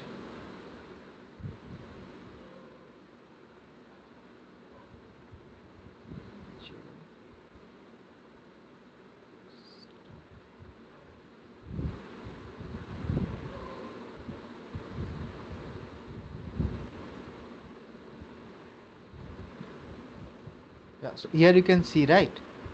You can see the cross section here. So obviously this type of geosynthetic is going to be highly compressible. If you press it, the thickness is going to reduce, right? That is what we are seeing here. Okay, that is what we are seeing. There are lots of ports in the non-woven geotextiles. Yeah, correct.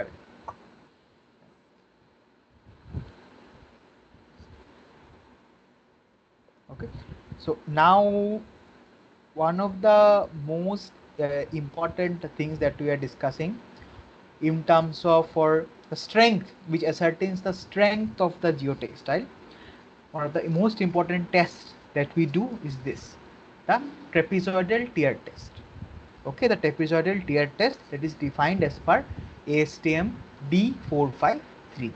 Okay, this is one of the most important tests that is regularly done in all geosynthetic testing laboratories to ascertain the strength of the geotextile. So what we do, so we have a sample,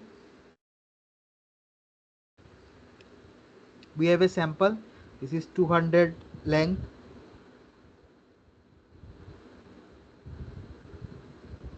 and then we have a,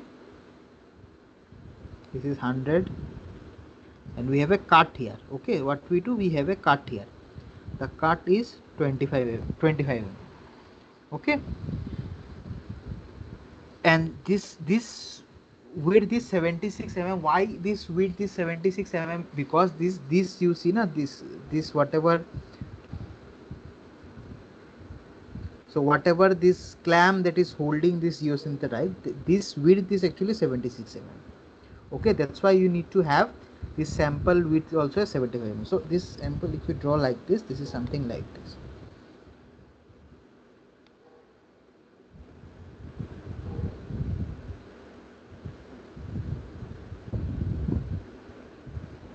Okay, so this is clamped here, this is clamped here, and we have a small cut here of 25 mm. Okay, and these are the grips. Then what we do, we start pulling that apart. Okay, we start pulling that apart, and then we obviously will get a curve something like this, right? And then we note the our failure load. Okay, where the geosynthetic completely tears apart. Okay, so we'll see that this video now.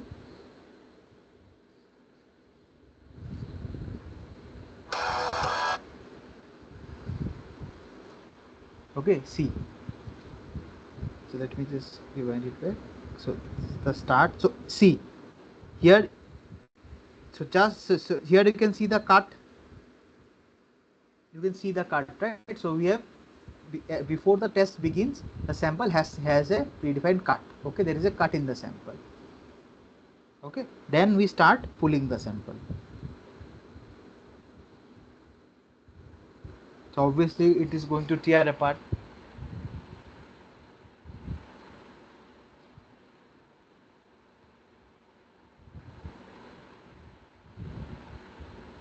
Right, so the test is over now.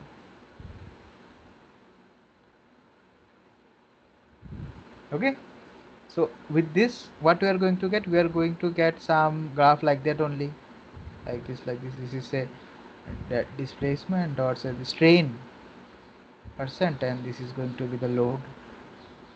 So from here what you can get, we can get the ultimate some tensile strength from here, not ultimate, some strength you can get. Okay, so the result of this gives the trapezoidal this strength. Okay, tensile strength.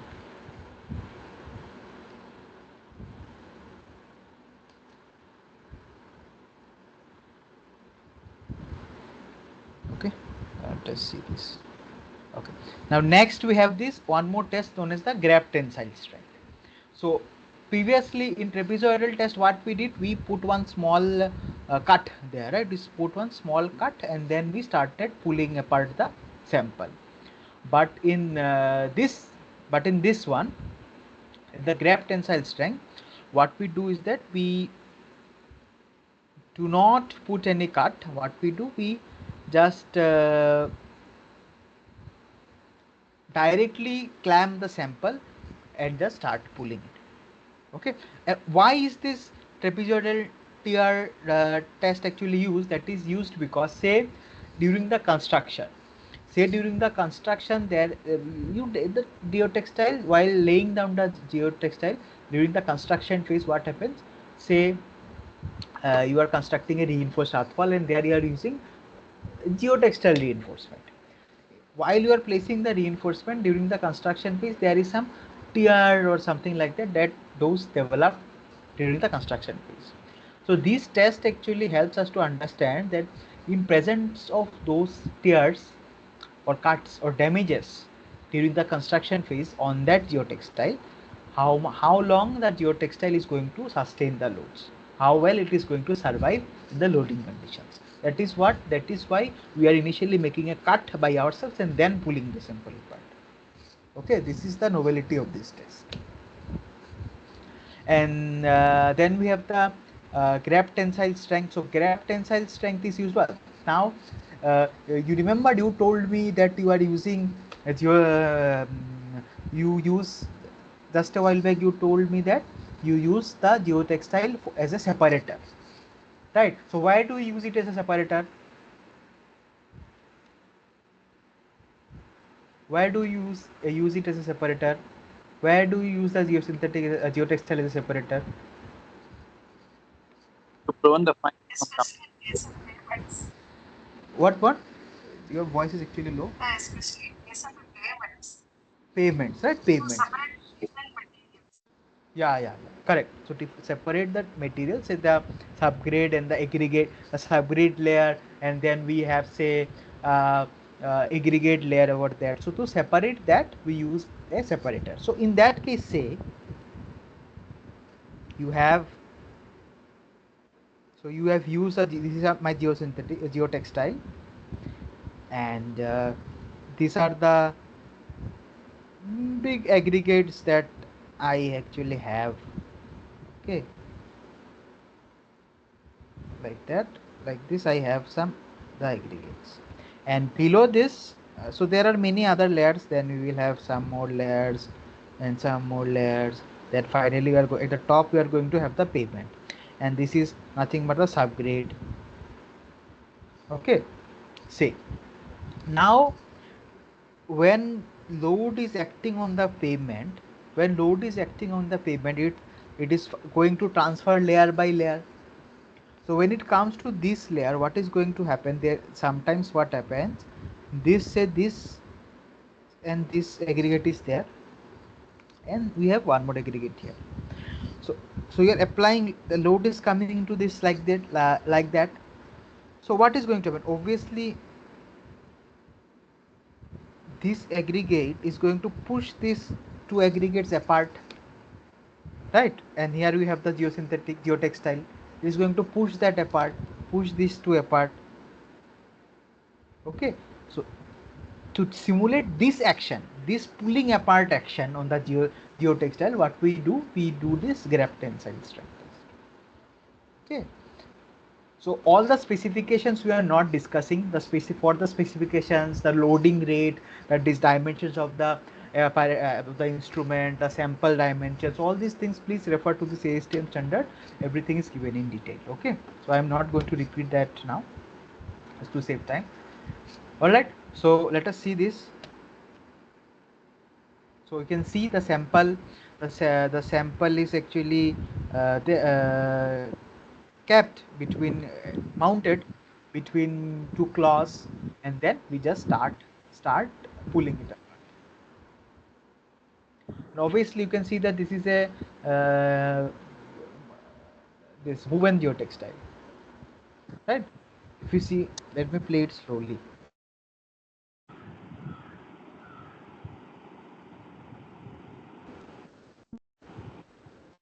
So just see the graph also. Okay, here the he starts the pulling, and then you can see the rate of pulling also. Yeah, mm/mi it's given, and they are pulling it, the graph is increasing like that, and then finally it will come down, or it will just, yeah, see, it is coming down, right? So that is the maximum capacity, the maximum grab tensile strength that this geosynthetic can actually take. Okay, so initially the graph goes like this, and as we have failure, it comes sharply, it falls down. Okay.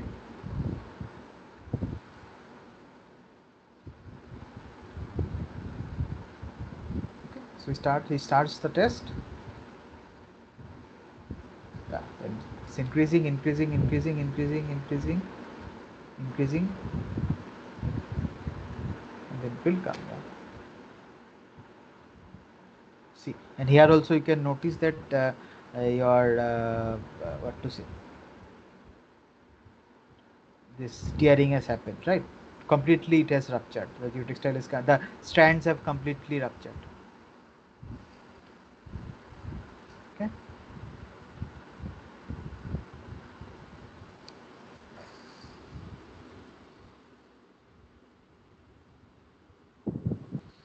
Now there are other tensile strength tests also, like the wide width. This is one more important tensile strength test is our wide width.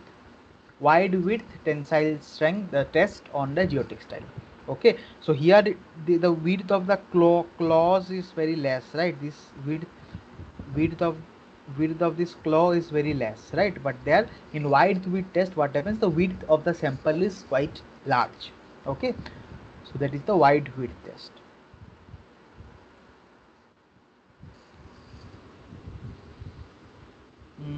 Then what we have? Yeah, yeah. Then we have similarly more other tests, punching strength. Okay, punching strength where a geotextile is there, and you are punching it with what to say, an apparatus. So to calculate the punching strength test. So these tests are actually used to simulate certain n number of conditions that the geosynthetic might encounter during its service life.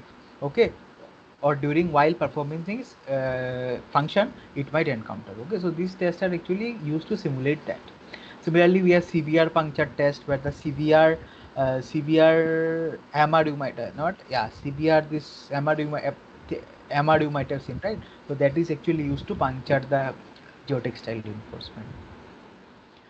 Then we have seam strength test. So seam strength test means what? Say you are constructing a reinforced earth wall. Again I will draw.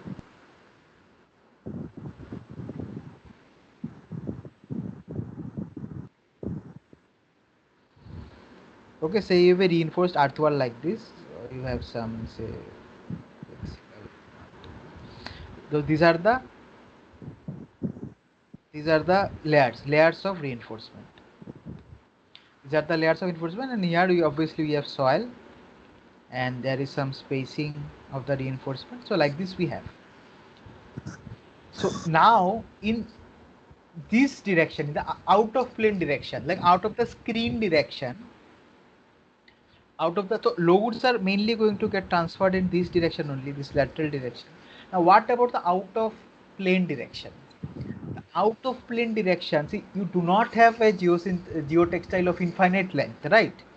Geotextiles are geotextile rolls have a definite length, so that they can be easily transported in trucks or railway carriages. They can be easily transported, so they have a definite a fixed length, right? You cannot have 1 kilometer width long geotextile, isn't it?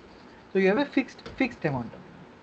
So what we have in that case, in this out of plane direction, what we need to provide some seams, right? To join, so like this, we need to join to geotextiles like this, then like one more like this. We need to seam it, right? So like sew it, like stitching, So there are various methods of seaming it. So we won't study that, but there are different. If you go through any book, you will get those also. So there are various methods of stitching them. So the strength of those stitch or those seam, that also has to be tested. Okay, so if that stitch actually snaps apart, then load transfer won't happen in this direction, isn't it? Out of plane direction. So that also we have to consider, and for that we need to do seam strength tests. Okay.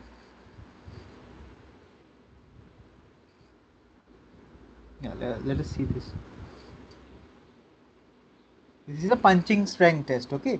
ASTM D4833, this is the test. So you have a non-woven geotextile, I can see here, okay? Non-woven geotextile placed like that, and then you are using this hammer to actually punch into the this geotextile. Okay, the load at which it will punch, it will give you the punching strength. The peak load, obviously.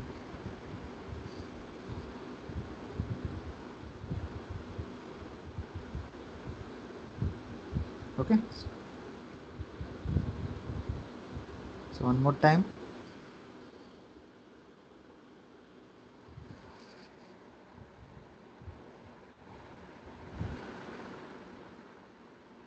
Sorry.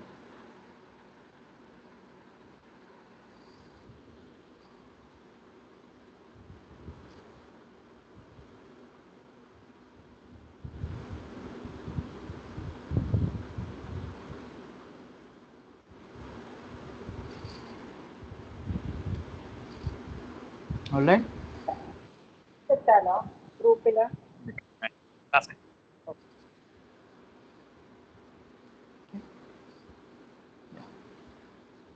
So these are the results of some tensile strength test on geotextiles. Okay, so various types of geotextiles are there. So say we can group this, right? So say this one is group 1 and say these two are group 2. So A, B, C, these are what? These are what kind of geotextiles? A, B, C.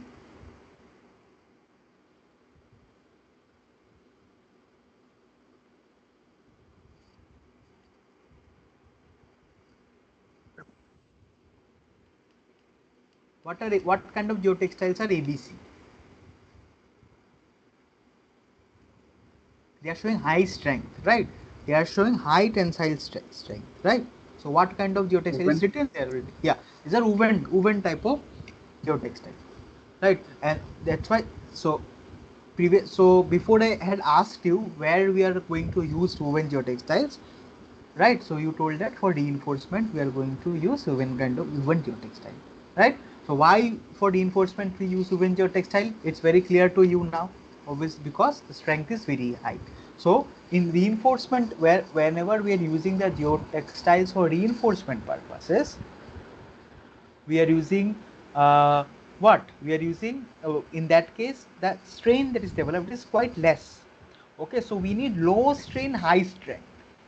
That's why you're using woven geotextiles.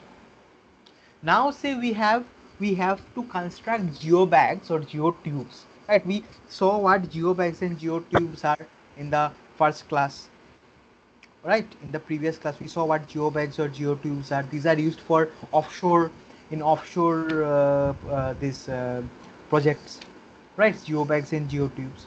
So what do you think, which kind of geotextile should we use to make these geobags or geotubes? Either they are they group these group 1 geotextiles or group 2 geotextiles? Which should we use and why? For application as geobags or geotubes,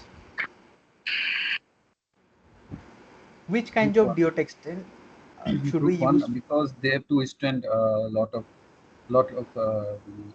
pressure, water pressure. uh, See the water pressure, i I think that we should use group 2. Why? Because the strains that are developed, right, the strength that much it's not required due to the water pressure. What happens is that these are tubes, right, like a balloon. So they should expand and contract. If to expand and contract, then water is also like they should undergo large strain. They should be able to accommodate large strain. Okay, so the more important property here that we have to focus, that is that they should be able to accommodate large strains. They should be more ductile, that means. So that's why I think that we should use group 2 geotech.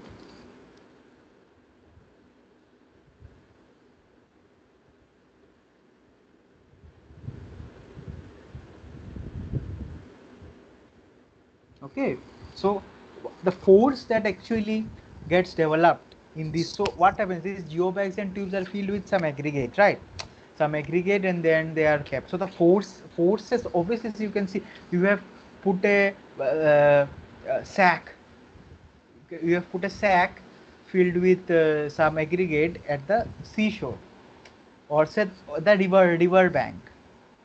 The forces that will be coming into that won't be that much, but the strains, this we have to accommodate the a large amount of strains that will be encountering on that, right? Because those are not completely full. We keep it little bit empty, and we allow easy movement of those bags or tubes, whatever. That's why this group 2 should be used, because it helps us to achieve that large strength is also fine only, not bad. Strength is also quite good, but the main demerit with this woven type of is that the strain that they can take is very less strain. Okay, if we apply more strain, it is going to just break apart. Okay, so that's why what we do, we actually prefer this kind group 2 here type of for this geobags and geotubes, because we have to accommodate large amount of strains, large amount of deformations.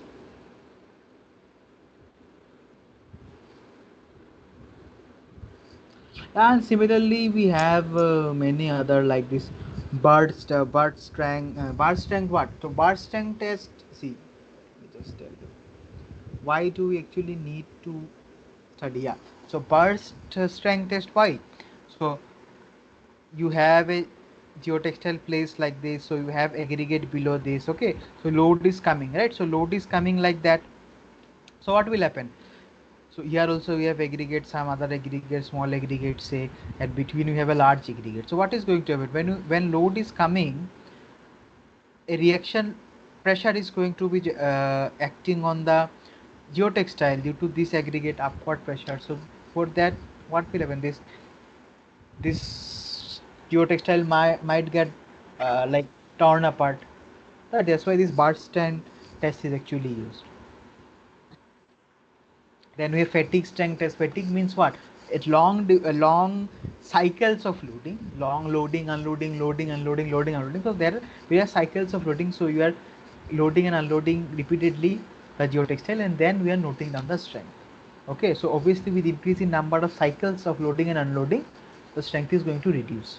Right? So that is what the fatigue strength is. Right? That's it. Now the final part. So this we are going to see, and just we are going to solve some basic easy problems regarding this. Okay. So first thing that we have is apparent opening size. So what is the apparent opening size? Which size is that?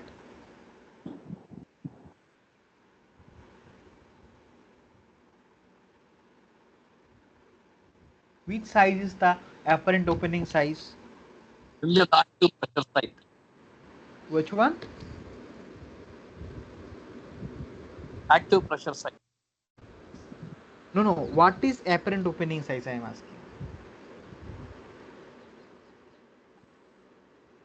Which size is that?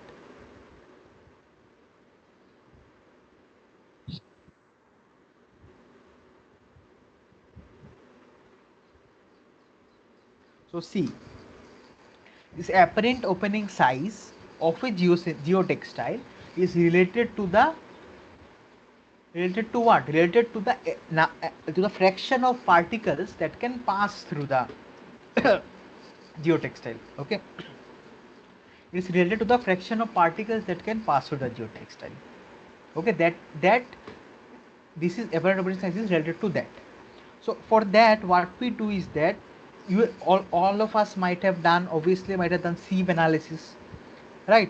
In our undergraduate courses we have done the sieve analysis, where we put the soil and we sieve with different sieve sizes. Similarly, to find out the apparent opening size of a geotextile, what we need to do, we used glass beads of different sizes, and we sieve those glass beads through that geotextile. The size corresponding to the glass beads, where 90% of the beads are retained on the fabric.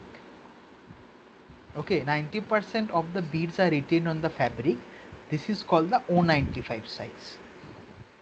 Okay, that means say 100 gram of sample you have taken, 100 gram of glass size of glass of a particular size you have taken. Okay, 100 gram of glass beads of a particular size you have taken. Say 100 gram of what to say 100 gram glass beads of 0.01 mm size you have taken. 100 gram glass beads of 0.01 mm you have taken, and you have put it over the geotextile, and you have start sieving that. If 90 gram, so various sides of, not only one side, so you will have various sizes of beads, right? So you will have a mixture of various sizes of beads, and you will start sieving it. The size corresponding to the size where 95% of the beads are retained on the fabric, their size is called the O9, not O90, O90 size. And where 95% are retained, that is the O95 size. So this O90 and O95, these are very important two sizes that are actually used in design. The design of what? Design, and when you are using geosynthetic for hydraulic purposes. Now what are hydraulic purposes? Hydraulic purposes means for applications in drainage purposes or filtration purposes. These are the two main purposes. Okay, so let us see this.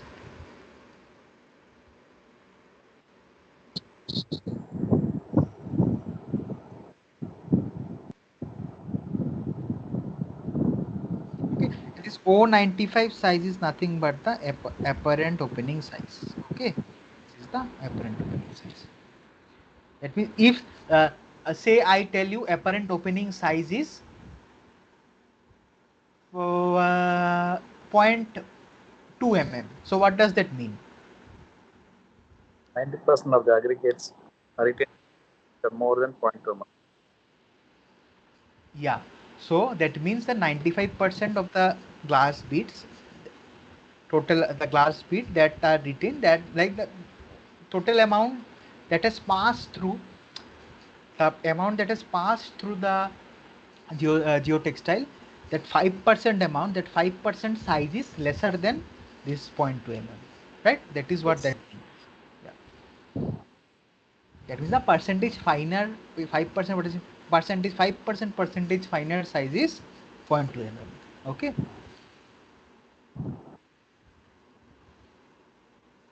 Yeah. So now we have permeability. So permeability, we have different types of permeability: cross plane permeability and in plane permeability. Now tell me, what is cross plane permeability and what is in plane permeability? When do you have when is the use of this cross plane permeability property comes? When do we use, when do we consider this cross plane permeability property? When the geotube is used in the vertical axis, When the geotextile, where is is it used in used? the vertical Means axis. what? For what purpose? That means for what purpose you are using? The position doesn't matter. Vertical or horizontal also it can be. What is the purpose for? What is the function for which you are using? For what function of the geotextile we have to consider this cross plane Only permeability? to allow the Filtration water liquid for through and filtration. not the fines. Yeah, that means what function is that? What is Drainability. no, not drainage. Drainability. No. Filtration. One more. What? Filtration. Correct. That is filtration. So cross plane permeability we need for filtration. Okay, and in plane permeability, For drainage. in plane permeability for drainage.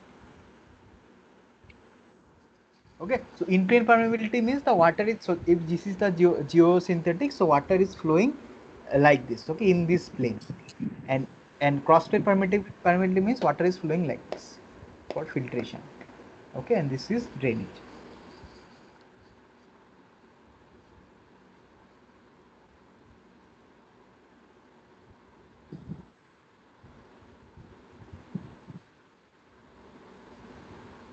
Okay, so here we have something. A test for a woven geotextile is shown below in figure 1. Can this geotextile be used as a filter? Okay, the grain size distribution curve is given here. Okay, for the soil. So can this geotextile be used as a filter? So the criteria for a geotextile to be used as a filter was discussed in the class. So please try to recall that, or please try to see the class notes.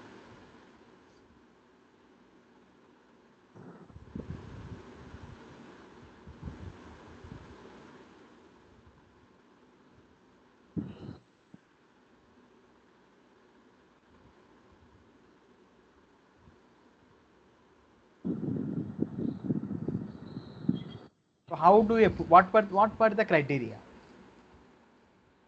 for a geotextile to be used as a filter for a particular soil? So what some criteria we have to follow, right?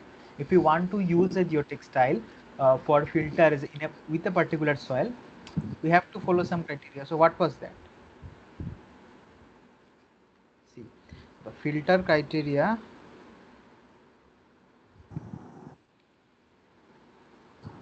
piping and permeability. These are the two criteria. So piping limit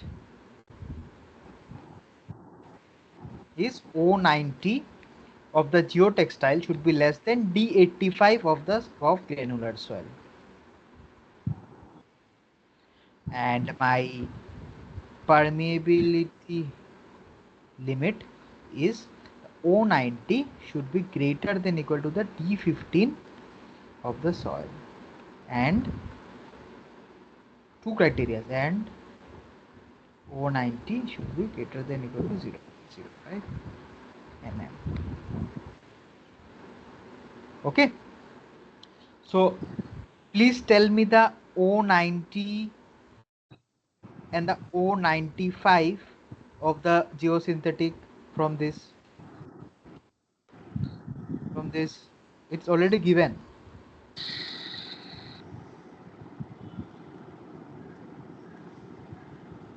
So this is the what? O90 size, and this is the O95 Right. size. Yeah, it is given here, right? So O90 is 150 microns, means point mm, and this one is how much? 230 microns, 0.23 mm. Now, what is the D85 of the soil? Please find it out from here. What do you mean by D85? Please calculate the D85 of the soil from here. Just roughly, let's try to see.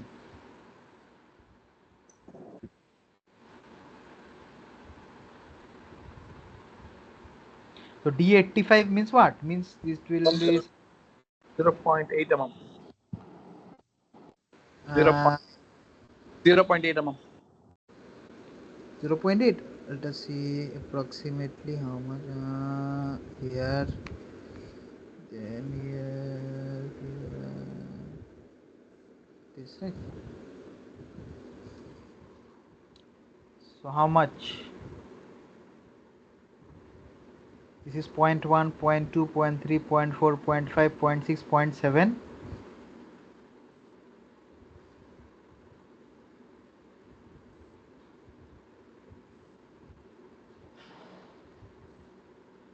Approximately some value you can take here. So see 0.2, 0.3, 0.4, 0.5, 0.6, 0.7. So approx 0.7 and between 0.7 0.8 approximately, right. So let us just approximately take it as 0.7, 0.75, just approx. And what is D15?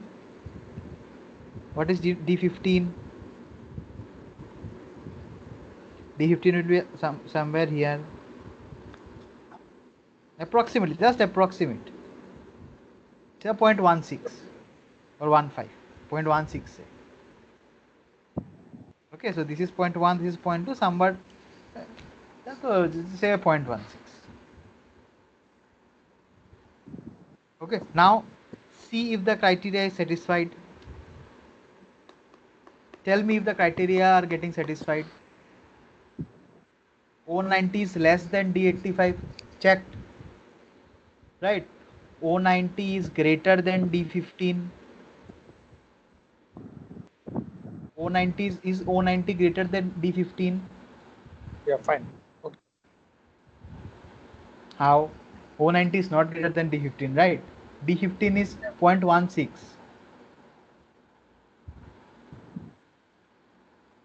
Right, D15 is 0.16. So this criteria is what? O90 should be greater than. So what is O19? 0.15. So it is not greater than. Right, so we cannot use. Okay, we cannot. Like it's very marginal. So it's better we should choose one different geotextile. Right, clear, right? Fine.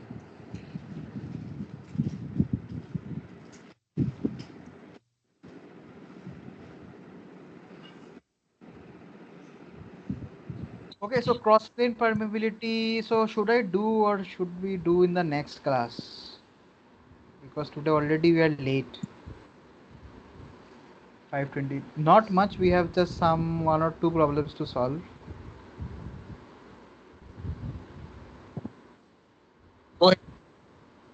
Let us do it, right? Just it won't take much time. So what is cross plane permeability? So cross plane permeability is defined by this, right?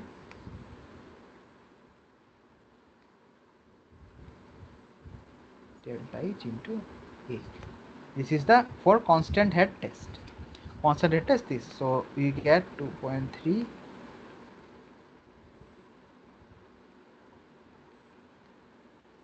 initial by final.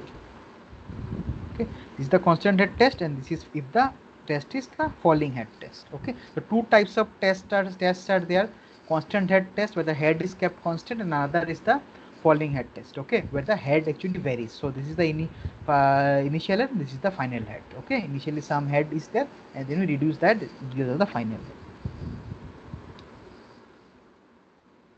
Okay, and this is the what is this term? This is the permittivity. Okay, this is the permittivity. Okay, so easily we will solve this problem. So in a falling head test, the head falls from 80 mm to 20 mm in 200 seconds. The flow occurs across a dia of 25 mm. Area of water column above the geotextile is given. The thickness of geotextile is given. Find the permittivity and coefficient of permeability of the geotextile. So how we can do? So A is given.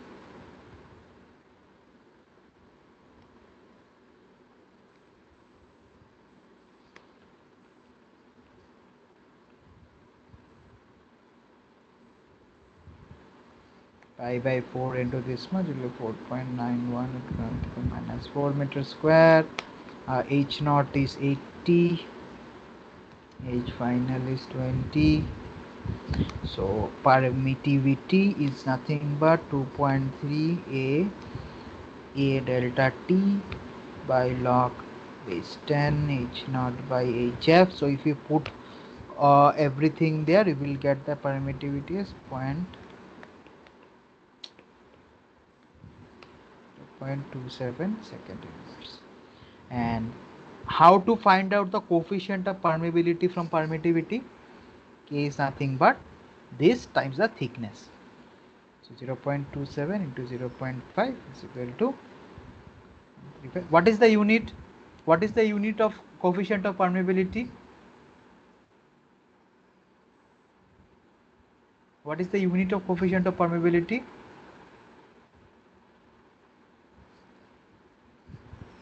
Mm per second. M per second. Okay, here. Now we have the in-plane permeability when the flow is like this. When the flow is like this, we will have the in-plane permeability. In that case, we define the term theta. This theta is nothing but the transmissivity. Okay, is nothing but Kp into the thickness.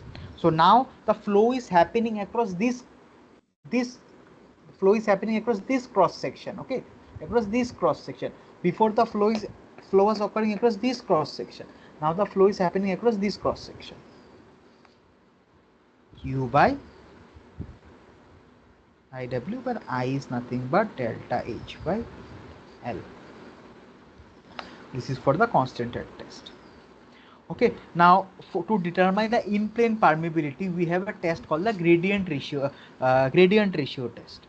Okay, the gradient ratio test actually not the in-plane permeability. Sorry, there is one test called gradient ratio test. This gradient ratio test is actually used to establish the compatibility between a geotextile and a soil, if it can be used as a filter or not. Okay, the gradient ratio test. So please, what to do, please go through this ISTM D5101-12 due to 2017.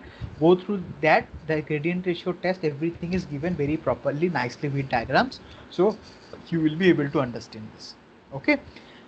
Okay, and one more test, that is, so the gradient ratio test is actually different. That is, let's keep that apart. And for in-plane permeability test, one more test that is done, that is used, is the radial flow test. Okay, so radial, we mount the sample and we measure the radial flow along the plane of the geotextile. It is the radial flow test. Okay, radial flow test.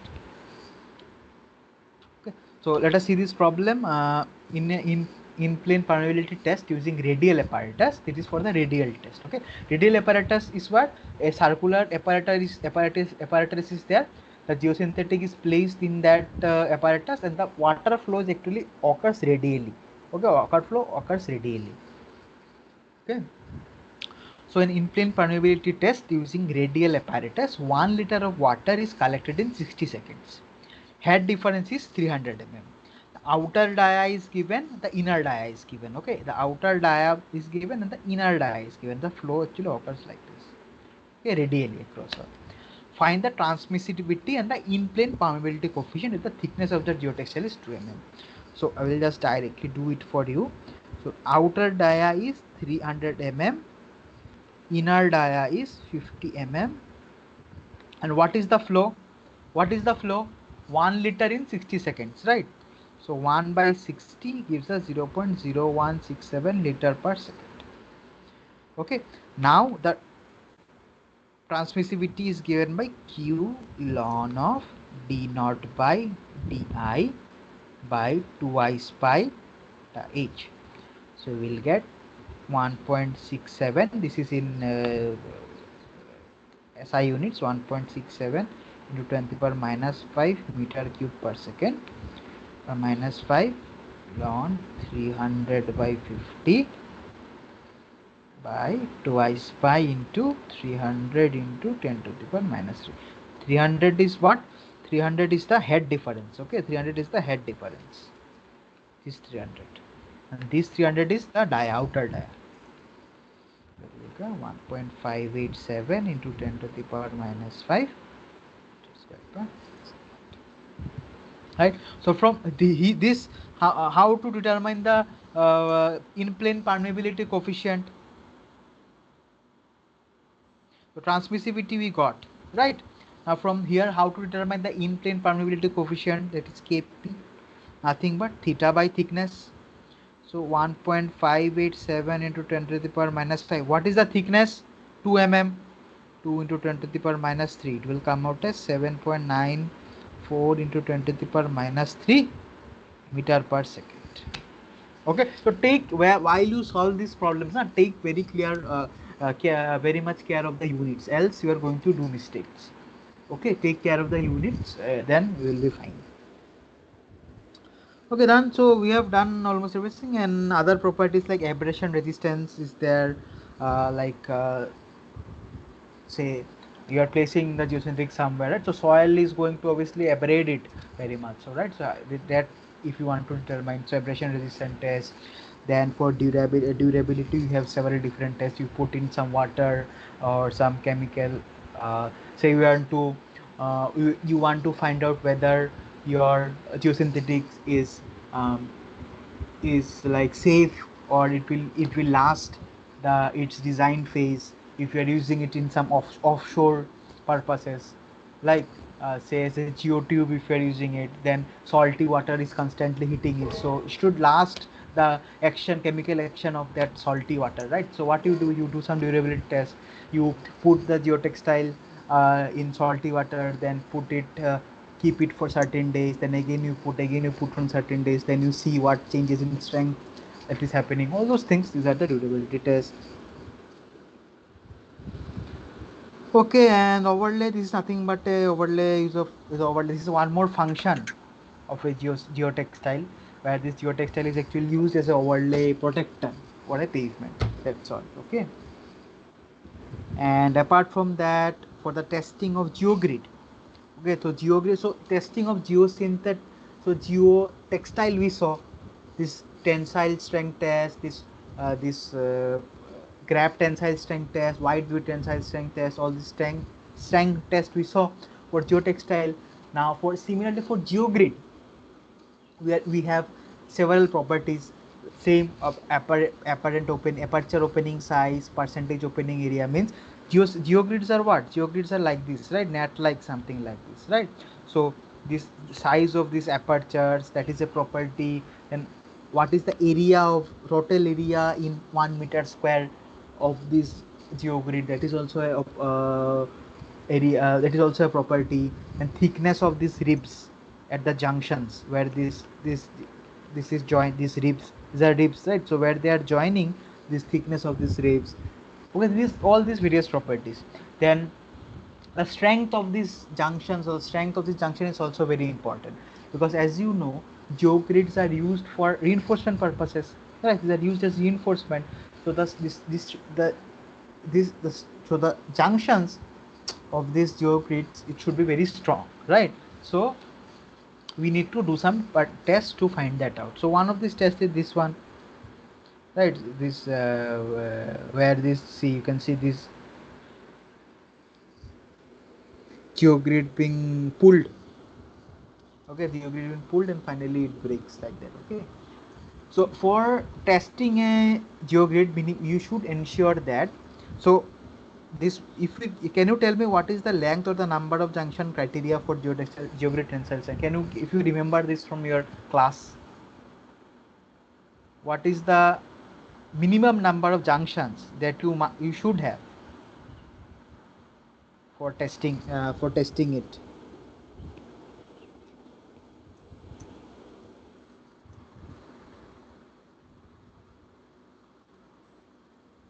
So minimum you should have 3 junctions. Okay, so if you are testing a geogrid, so you should have a sample like this. So minimum you should have 3 like this. Okay, 3 these junctions you should have minimum 3 junctions you should have if you want to test it. Okay, and the length criteria is what? The length criteria is 300 mm. So 300 mm length sample you should test. What happened to this video?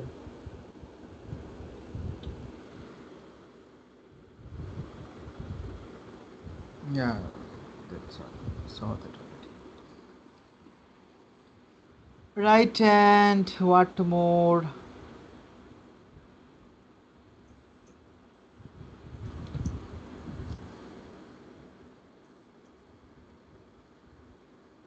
Yeah. So last thing is how to get the tensile strength of geogrid per meter width. So that is nothing but number of ribs per meter width divided by number of ribs tested by peak tensile load. Okay, that's all. And damage to installation, this also should be considered. That's all. So what I suggested, that we just went through some basic problems and we saw what, so we got just an overall idea, right? So I suggest that you go through this book by Corner once. It's very good book.